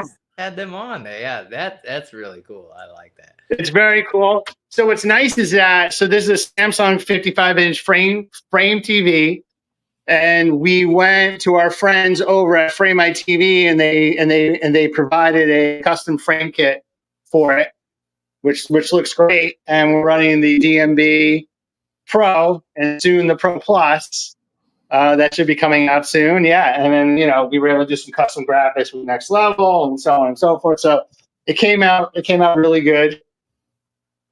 We've got the old school NBA Jam, except this is loaded with 1,100 games. Nice. So that's we love doing that. And we've got a little bar area with my boy, Larry Bird. Oh, I'm a Hoosier. I was born. Yeah. And now we're coming over here. So here's the custom poker table that we had done. Nice. Now you're talking my language. Yeah. So not only look at that, I'm out. So we had to get special permission from, I think it was Caesars at the time, from one of the casinos for us to be able to use the logo. But it's got USB charging ports in there. It's got an auto shuffler built in. It's got LED lights that kind of light up on the inside. So we love playing down here. PLO or Hold'em? Hold'em, no limit. Okay, no limit. We usually play 1-2. We usually play 1-2. Okay. Yeah. And then here we got a little Sonos setup. Because it's just easy. We got a Sonos Arc Ultra and a sub. Nothing crazy. Now let me take you into the rack space. So now we're going to go back here. Well, that's got the club on it, so you can't get out. Oh yeah, you can't get out. Who do you put in here? Exactly. There's a 50-inch sub there. No. All right. So first thing, we've got a Surgex PF420 branch network. Okay, this is running clean power to all 320 amp outlets that I have back there. Nice. We've got, so now let's go to the rack. We've got Surgex power conditioner. We've got the URC brains of the operation. We've got Netgear is doing all the internet pretty much except for the one Luxel switch. So that's a Netgear router. Got some AC Infinity. We got an Anthem MRX 740, Kaleidoscape, an Emotiva amp for the front, speaker power, amplifiers for the subs, another Panamax power conditioner, a Panasonic Blu-ray player, and then down here we got another speaker power amp for the back sub, and then we got a firm and uninterrupted power supply going to the projector. Very nice. And then I got a little workstation here if I ever need to go, to do any work on the rack so I can see what's going on without having to run to the theater. And then we got some more Netgear going on here. So for you said you did the Furman specifically for the projector, right? So Yes. did you is that hardwired to the outlet, or did you run extension cord for that? Not an extension cord. It's like, so we ran, what's it called? Was it Romex it basically, there's like a special type of connector that they're able to run where it kind of takes the power and gets it over there. But I don't think they're using Romex. It's a way to move power. And then it basically comes down here. So yeah, because I was thinking the same thing for my projector myself. I have a watt box, but I was running into, do I just make a plug and plug it into the back of the watt box, or do I? Because there's no place to really just like junction box to hardwire it like it would be the code for you to do. Well, if you're talking watt box, then you're just talking surge protection, correct? Right. Correct. Yeah. Yeah. This is an uninterrupted power supply, so your power goes out. Now, granted, that's a laser projector, but still, it's screaming hot in there. If God forbid the power goes out, I really don't want the fans not to be able to cool it down before it shuts off. So. Yeah, that's a big killer. That's a big killer. Yeah. And then we've got in the back, we've got tributary cables, and we've got a mini DSP for the subs. And then eventually, John Heron's probably going to come to me and be like, Rob, why don't you have a trim up in there? I'm probably going to say, all right, John, what kind of deal are you going to give me on that? So Exactly. I'm sure at some point we get trim off. Are you giving me one? I'll put one in there. I know, exactly. Considering they're like $30,000. And then also Lumigen. A Lumigen is going to be going in shortly. Oh, nice. Yeah. And then what's his name? Chris Deering is going to be coming down to calibrate it. Chris is a big ISF calibrator that is just absolutely swears by Lumigen. So we're going to be getting a Lumigen in here to handle the projector, and that's pretty much it. Yeah, I think Chris should be in the Texas area this coming week. So. Oh, really? Yep. You're going to get him come by your house? Man, unfortunately, we will not be around when he's going to come in. Yeah, I try to work things out. The schedule falls on my daughter's birthday, so we got plenty of stuff planned. So yeah, my son's birthday is at the end of the month too. So I like this, man. This is pretty cool. That's great. You got the you got the theme going on, Yeah, I got the theme going on. Yeah, exactly. I love that. That's what it's all about. Yeah. And then here we're gonna move this, and we're gonna get these special display cases. And like upstairs, I just finished building the Lego Millennium Falcon, so we're gonna have that all displayed here. And then down below, we're gonna do like all Star Wars and like anything movie related. We're gonna do like I built the car from Back to the Future, and it has a light kit. So like when you hit play, like plays the theme. So we'll have some of those models out here. Oh, that's cool. That's awesome. Cool. Hell yeah. That is awesome. That's awesome. Yeah, we appreciate you sharing that with us. I love the look of the room. You did a great job with the design on that. Love the bar in the back. We just Don anybody is not with a gonna bar finish is his a friend theater of mine, now. It's like, hey, if you give me an area to drink, I'll come and watch movies every day. Seriously, right? Exactly. Exactly. Yeah, Cool. Man, that's awesome. So So what made you go? I know you said Chris Deering. So I just recently discovered the power of the Lumigen, and Yes. he has added that to his system. So what made you, besides Chris, to choose that versus any other product on the market? Oh, Lumigen versus like Mad VR. Yeah. Well, I think a lot of it is, well, one is obviously price. Mad VR is very expensive. That's number one. And The number extreme two, is not the core. The core is not bad. true. I don't know. I mean, Lumigen's been around longer. I've been a Lumigen dealer forever. I just really like what Jim's doing. I haven't A/B'd them, I'll be completely honest. Okay. But some of the people I've spoken to in the industry, kind of liken it to, one may have more marketing behind it versus one may be a little more technical in nature. So I'm just more comfortable with going with the Lumigen. And listen, I'm sure that both are great. Yeah. I'm just more in tuned with the What you're Lumigen. familiar with. Yeah, you're Exactly. familiar with it. I'm familiar with the Lumigen, right? Chris Deering, that does a great job in terms of calibration. I mean, that's kind of his go-to. Mhm. So, I'm kind of going to stay in that lane, and I'm also doing the sound room with Lumigen. So, that also helps. Well, yeah. In that case, yeah, you can't blame. It's like, well, duh. Yeah, In that exactly. case, well, yeah. Why would But I mean, go? both great products. Yeah, They're exactly. they're both great products, and kind of like what I was mentioning. I mean, I'm just running an Anthem, and it's great. I mean, I'm sure when I get a Trinov in here, it's going to be spectacular.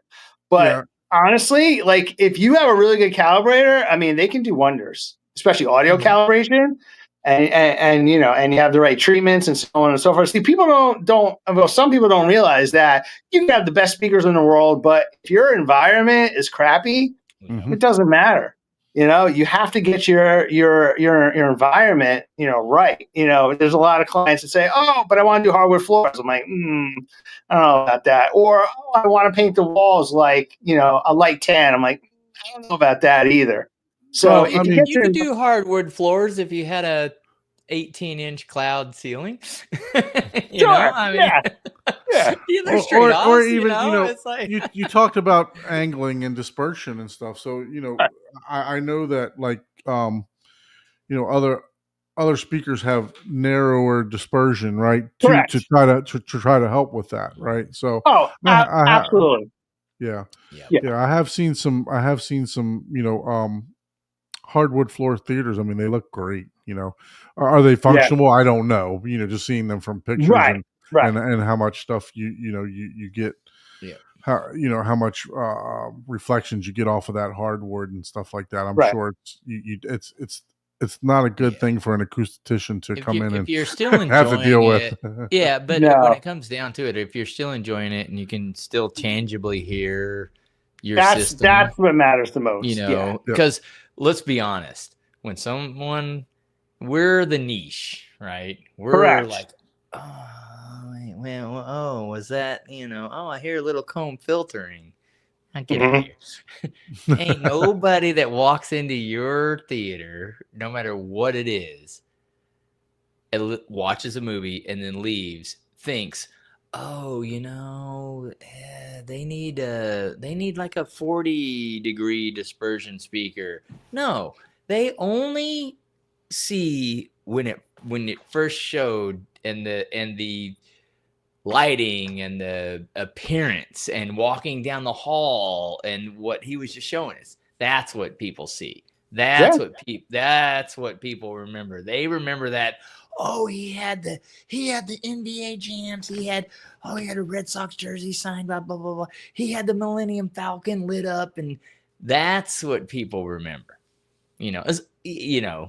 That honestly, I mean, as much as we hate to admit it, that's what. It's totally true. It's totally true. I mean, listen, this room here. I mean, listen, there were compromises with this room. It's about how do you balance the aesthetics with the performance. It's never going to be a home run. Well, I mean, it can be. I mean, if you have unlimited budget and just unlimited If I got space.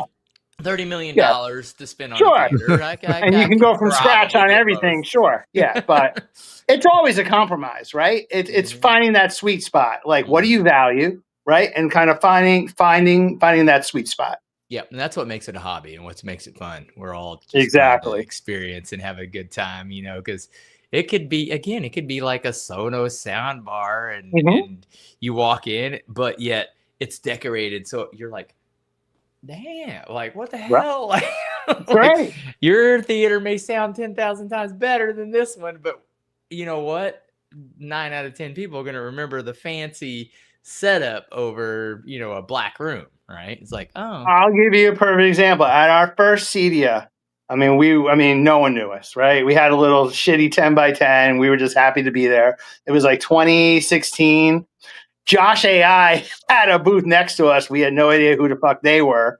Turns out, I mean, look how big those guys got. And we were in the Innovation Alley, which is all like first timers, right? And there was a guy probably 2 or 3 booths down that had this speaker, and it just looked horrific. It looked like it was like born out of like the 80s with like the old box wood. I mean, you know what I'm talking about. Like it was all wood on the outside, but it sounded phenomenal.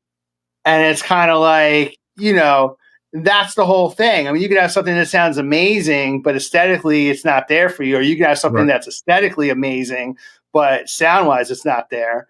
Yeah. So it's finding that middle ground, right? It's kind of finding that middle ground. Yep, yeah, it is. It is. And you know, and if it's just for you, that's different. It doesn't matter. Hey, if it's a black box for you and it sounds great and that's all it's for, then who cares what anyone else thinks? You know, it's like, hey, if you're having fun with it, you know, but we're on YouTube, so obviously we're about showing and inviting, of course, you know, so that automatically invites you got to appease more than yourself. That's exactly when it comes to that. Let's be honest, you know, it's like otherwise everyone would just be listening on headphones. You know, that's the cheapest way to completely agree. That's the cheapest way to get perfect audio. Yeah.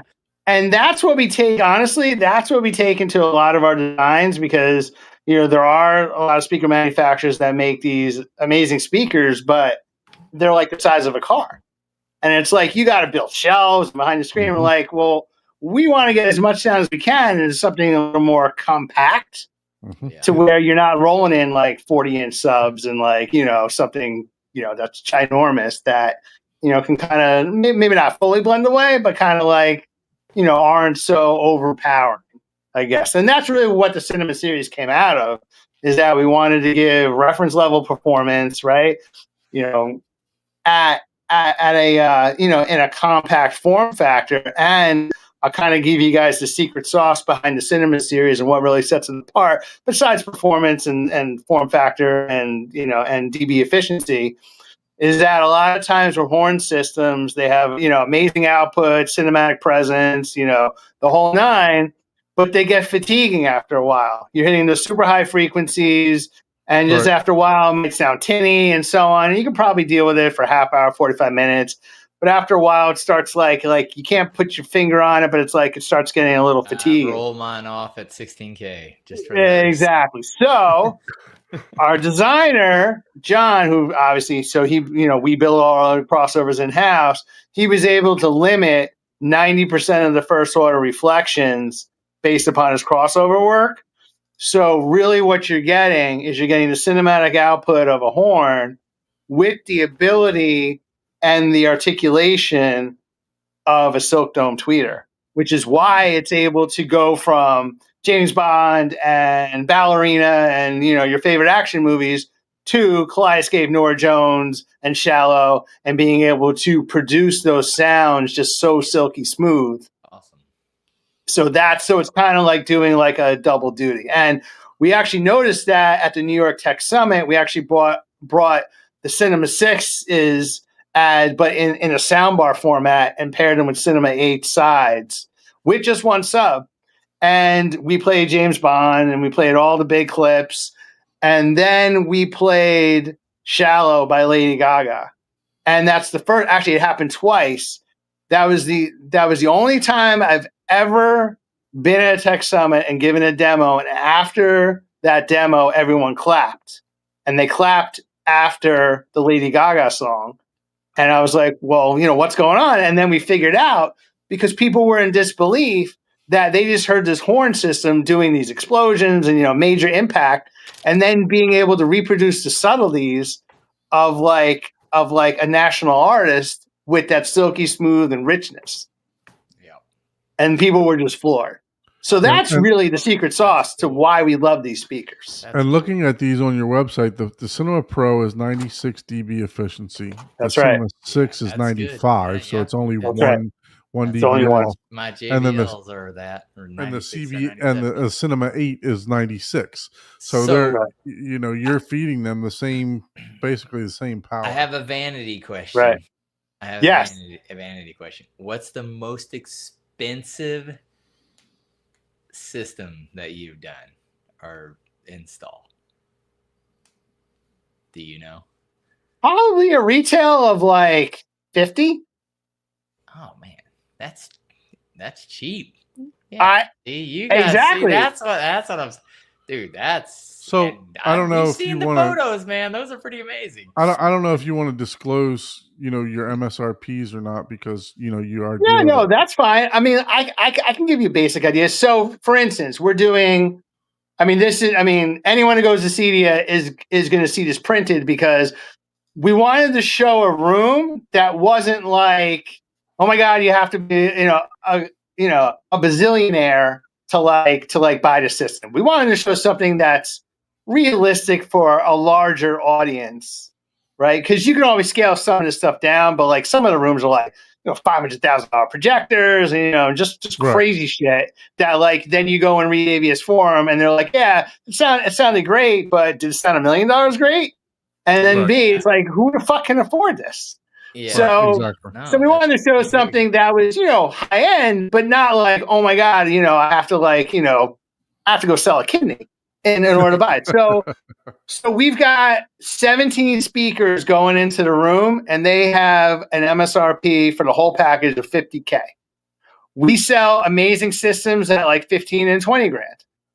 Oh wow. Nothing that we sell is going to be like, oh, it's $20,000 for the speaker. I think the most expensive speaker that we sell right now is a Cinema Pro, goes for about $5,500, and that's full MSRP. Our dealers, they're able to discount as they kind of see fit. So it just depends upon the project.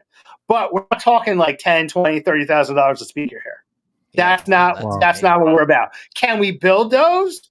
If you have if you're a specific client, you go to your dealer, like, I want you to make me, right, using these drivers, the absolute best, and my budget's $20,000 a speaker. Yeah, we can make those.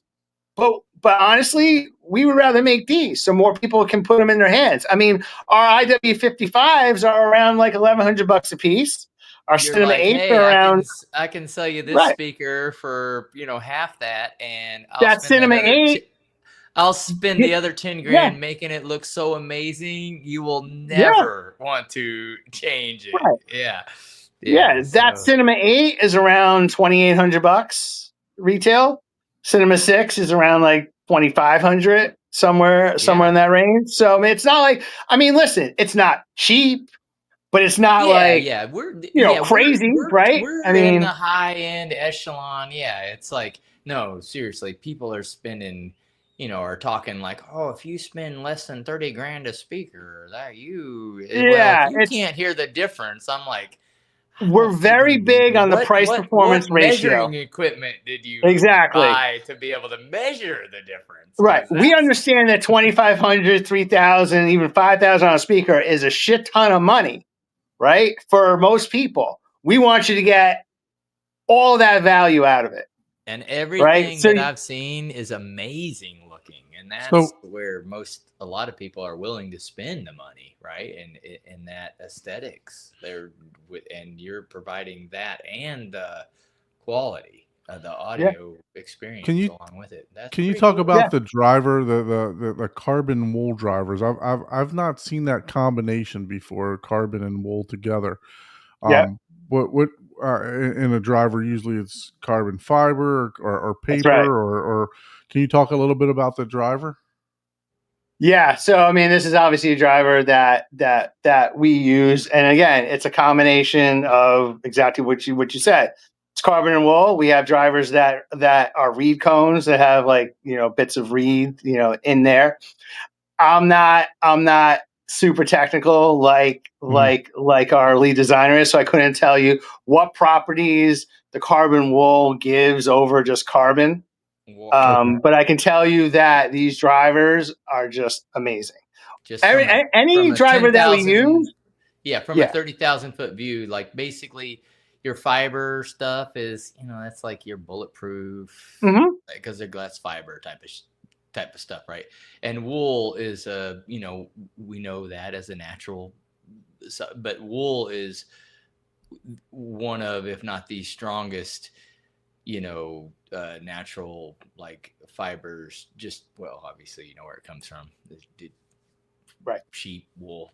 They're Yeah. really strong textile, natural fibers that are really strong. The only reason we don't use that in like clothing that lasts forever is just because we're like all itchy. It's like Right, exactly. but otherwise we'd use that way more than. But yeah, as far as wool's a very strong fiber, and that's amazing that you're doing That's that. a really good point. Carbon, it's a very, very, very strong coarse fiber. And I can tell you that when we approach design, right, it's less about where we want to go and more about where's the driver the happiest, where's the tweeter the happiest, right? How do we get every ounce of performance out of what that driver wants to do and what that tweeter wants to do and what they want to do in concert together? So we're not trying to make it do things that it's not meant to do. We're trying to accentuate what it is meant to do and give it and I guess put it in the best possible situation to be able to do that.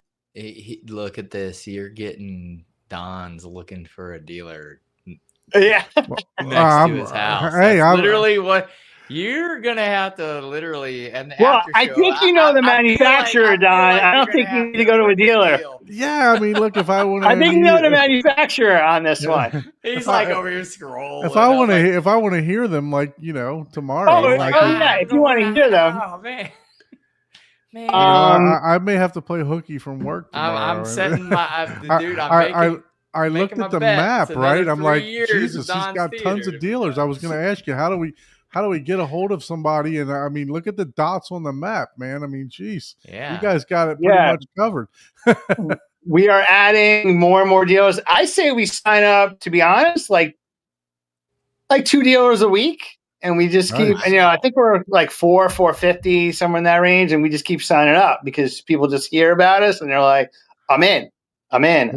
Because we just offer something, a little bit different than, let's say, so many other manufacturers. And that's what we pride ourselves on, where our customer service is. So interesting enough, whenever you call the NextLevel hotline, 99% of the time, you're going to get an owner. You're gonna get decision makers on the phone. It's not just gonna be like a customer service rep that probably doesn't know a lot about what's going on. You're gonna get either myself or you're gonna get my partner. Yeah, that makes a huge difference. It really does. So you got a dealer out in your area. Zoom in that. Where is that? That might be like I'm like, oh, I know that guy. Like, wait, what? I'll be cussing him out. Like, dude, bro, we drink. Soon we're going to be launching a separate page that's going to start listing the demo theaters throughout the U.S. Nice. There's 4 that are going to go live in like a month. or 5. And then as more dealers add demo theaters, we're going to add them to the list. This way, you'll know the dealer, you know exactly what system they have, and you can set up appointments. Our goal is to get at least 2 in every state. So it's obviously going to take a while. I don't think we have anything in Florida yet. But maybe we do some negotiation. Well, if you, maybe we do some negotiation. Maybe you end up being one of the demo theaters. Man, I'm logging out quickly if you guys start talking. Yeah. So basically, if they do want to get a hold of you, is it strictly dealers, or do you do any direct to consumer for anything at all? Don't do any direct to consumer. It's 100% through our dealer base. Yep. So call Don, and if you get enough calls, but you can call us. I mean, you can call us and ask us questions. Be like, hey, I'm doing this. Listen, we get it all the time. Hey, I'm doing this project. Blah blah blah. This is what I'm looking to do. What speakers can you recommend? And then, oh yeah, okay.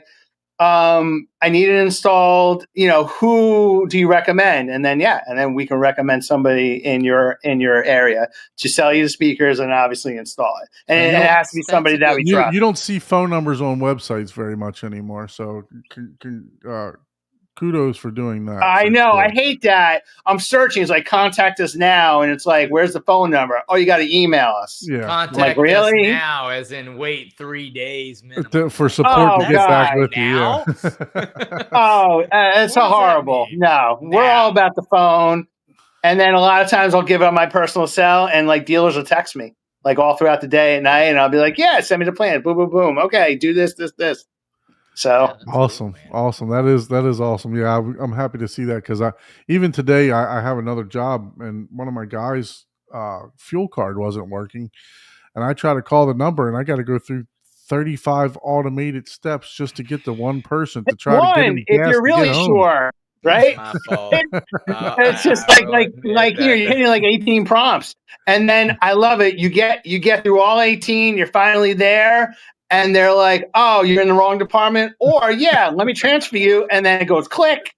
And you're like, mother effer. I start this crap all over again. I 100% agree. Oh, it's horrible. Customer service these days is such one of the peons behind all of that. The new generation loves this text and chat and an email and stuff. I just want to pick up the phone and talk to somebody. I want to talk to somebody. All right. So, hey, I do have one more question. Yeah, shoot. So we heard how you got into the business. Yes. But you started off with, oh, I'm a DJ, blah, blah, blah, blah. So you were already into audio. So how did you get into audio, as in your hobby, as in what made you become a DJ? Because obviously, I was like, I was a DJ. Okay, so what made me become a DJ? Audio. Yeah. You're well into audio if you're a DJ. So, yeah. All right. So I'll give you. All right. So let's start that story. So as I mentioned, I went to Binghamton University. I had a bunch of friends that were in the Heritage DJ department for the local radio station, and I'm dating myself, but there was a very famous hip hop DJ called DJ Spinner, and he happened to be the director of the Heritage Department at Binghamton University. So he came out with the famous song "Bounce, Bounce, Bounce." Everybody bounce. It was a huge party anthem, like club hit back in like the 90s. Funkmaster Flex was playing it, like all the major clubs were playing it. It was a massive hit. So this guy was like royalty on like campus.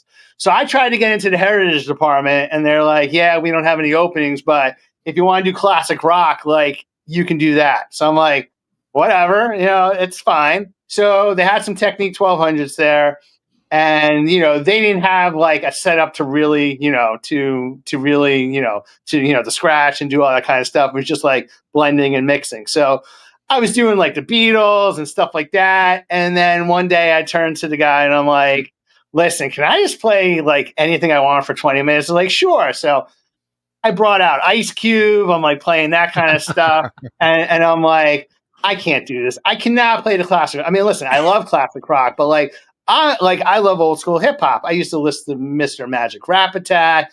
I used to listen to 97.1 Hot 97 because I grew up in New Jersey. So tri-state area, I was listening to all that stuff. So interesting enough, my two suite mates were in the heritage department, and they were learning how to DJ directly from DJ Spinner. So over the summer, I ended up getting some Technique 1200 turntables and brought them back up to college the next semester. And I said, listen, guys, I'll let you guys use this equipment if you guys teach me. And they said, done. So they started teaching me, so then indirectly I'm learning from DJ Spinner because Spinner's teaching these guys are teaching me. And I'm just loving it. I mean, I sucked, but I just loved it. It was super cool. So then rather than going home for one of the summers, I said, you know what, let me stay up. And I actually got my first DJ gig at a local bar up there on Wednesdays during wing night. Okay. So that was my first gig. I don't know what the hell I was doing. Halfway through songs, I'm announcing, dollar pitchers and all you can eat wings at the bar and, stuff like that. It was crazy. That's popular now. They talk through all the mixes now. Man, oh, yeah. I might do that just as a hobby, just exactly. I'm bored. I'm just selling wings. Yeah. So one of the bouncers there, this guy named Ray, came up to me. He's like, hey, I haven't seen you. I'm like, yeah, I'm starting here. I go to Binghamton. And, I'm just doing this wing night. And he's like, well, what's your DJ name? I'm like, huh? I'm like, my name's Rob. He's like, no, dude, you need a DJ name. I'm like, okay, well, what? He's like, what about DJ Technique? I'm like, all right, fuck it. Let's do DJ Technique. So he ended up saying, well, do you have a manager? I'm like, I'm a manager, dude. I'm doing wing night. I'm like, it's not glory here. I want 5% of your $35. Yeah, exactly. I think maybe I made $30 that night. It was that was back in the day. So he's like, yeah, I'll be your manager. I was like, all right, screw it. So that one wing night then turned into doing the same bar on Thursday nights, to then doing the same bar on Friday nights and Saturday nights where it was packed. And then it turned more into a club atmosphere. And then that turned into, oh, we heard you DJ at this place called The Rat. Hey, we're in this fraternity. Do you want to do a fraternity party? Sure. So then it went to fraternity parties. And then my name started going around. And then it went from that to other nightclub owners be like, oh, we know you DJ here. Would you want to DJ at our club? So then I started DJing this club and that club and this club. And then it just started going crazy. Because then, long story short, I DJ'd with Funkmaster Flex. I DJ'd with Lord Tariq and Peter Guns. I DJ'd with Grand Puba. I did something for Alicia Keys Management Company. Then it started getting nutso, right? I mean, it just started, I was doing these big things. Wow. And then, yeah. So then it just started getting crazy. And then I was also doing big raves with famous, rave artists and stuff like that. And then it just got to the point I'm like, dude, I can't do this full time. This is just going to kill me. Getting out at 3, 4 a.m. is going to kill me. Yep. Mm-hmm. Yep. And then, that was the love of music. And then, like I said, I went to JSG, started seeing this, right? I can watch something 120 inches, which was crazy to me. And then it just morphed into that. Just my love of audio just kind of took over. And then it's like, oh, well, how do you make this work? And it's like, oh, you got to do, back then it was what was it? Composite video, or it was the yellow and the red and it was it was. Oh, okay. Yeah. You guys remember that? Yeah. So it's I was like, wait, what? Where yeah, and you guys remember the S video cables with all the pins? Yeah, the pins. Yeah, the S videos. I still to this day can never. I cannot look. Yep. There's the square or rectangle. Yep. Nope. No. Every time I'm like, God damn it! I know.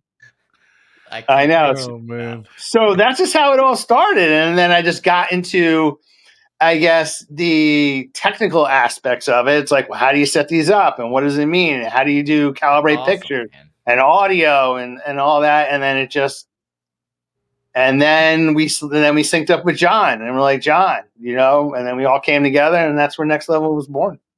Very nice. That's the story. That's cool. And it literally started in my garage. And my partner and I at the time were like, well, we need to come up with a name. I'm like, I don't know. cool speakers, this speakers. Well, what are we trying to do? We're trying to do something different. We're trying to do something hiking. We're trying to do something next level. I'm trying to do something audio, acoustics, next level acoustics, how about next level acoustics? He's like, okay. So that was Sounds it. good. It was like, sounds good. And that was pretty much it. Congratulations, man! That's a cool. I like that story. That's pretty cool. You could make a movie out of that DJ thing. I know, honestly. right? It's like, I know. I had like my friends and roommates traded. They were, and then next thing Yeah. you know, I'm like, DJing next to the person that I couldn't get in to be. That's right. By. Exactly. Like, correct. Yeah, hey, what's up, man? That's awesome. Yeah, that's cool, man. It's crazy. Yeah, That is crazy. I had a friend of mine in high school. He used to do a bunch of Paul's mixes. You remember? Yeah, Remember the old Paul's mix? I do. Yeah, man, he was good. He was good at doing the Paul's mix. So, yeah, I grew up on all the old hip hop myself. So, when you start mentioning Funkmaster Flex and all the other, we were talking about it today. I was talking about somebody said bird today, and I was like, "Yep, bird is the word." And they were like, "Oh yeah, you mean the old '70s song?" I said, "No, I mean Timberland." Yeah, Timberland and Magoo. Yeah, exactly. Love to love. That was one of my favorite songs. That and Rum Shaker. I used to play that, and when you just go buck. Yep, exactly. I can never get Family Guy out of my head every time. Yep, exactly. That's the reference they said. That came from Family Guy is taking over my brain. I said no, that's not Family Guy. It's not Family Guy. It's still going. Timberland and Magoo. Yep. Well, everyone, we've definitely sidetracked here, but we definitely appreciate you hanging out with us today. If you would like to become a guest on the show and show off your theater just as Rob did today, please shoot us an email at hometheaterhublive@gmail.com.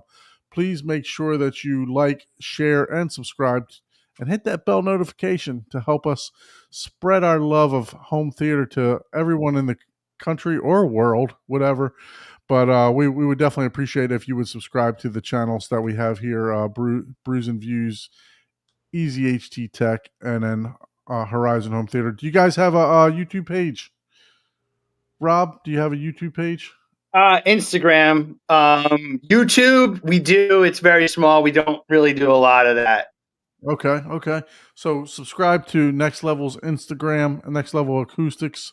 And if you're interested in contacting them, go to their website, and they'll walk you through who to talk to in your area, or if you have a certain project that you're looking for technical support, maybe they'll reach out to you and help you with that. But Rob, definitely appreciate you being on the show tonight. Oh, anytime.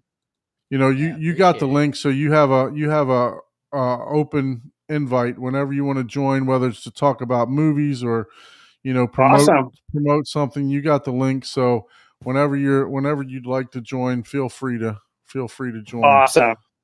So thank you, everyone. Have a great night. Until next week, we'll see you then. So Rob, just hang out for a minute. Yep. All right, you got it, everyone. And I enjoyed it. It was amazing, and I love your whole concept and everything.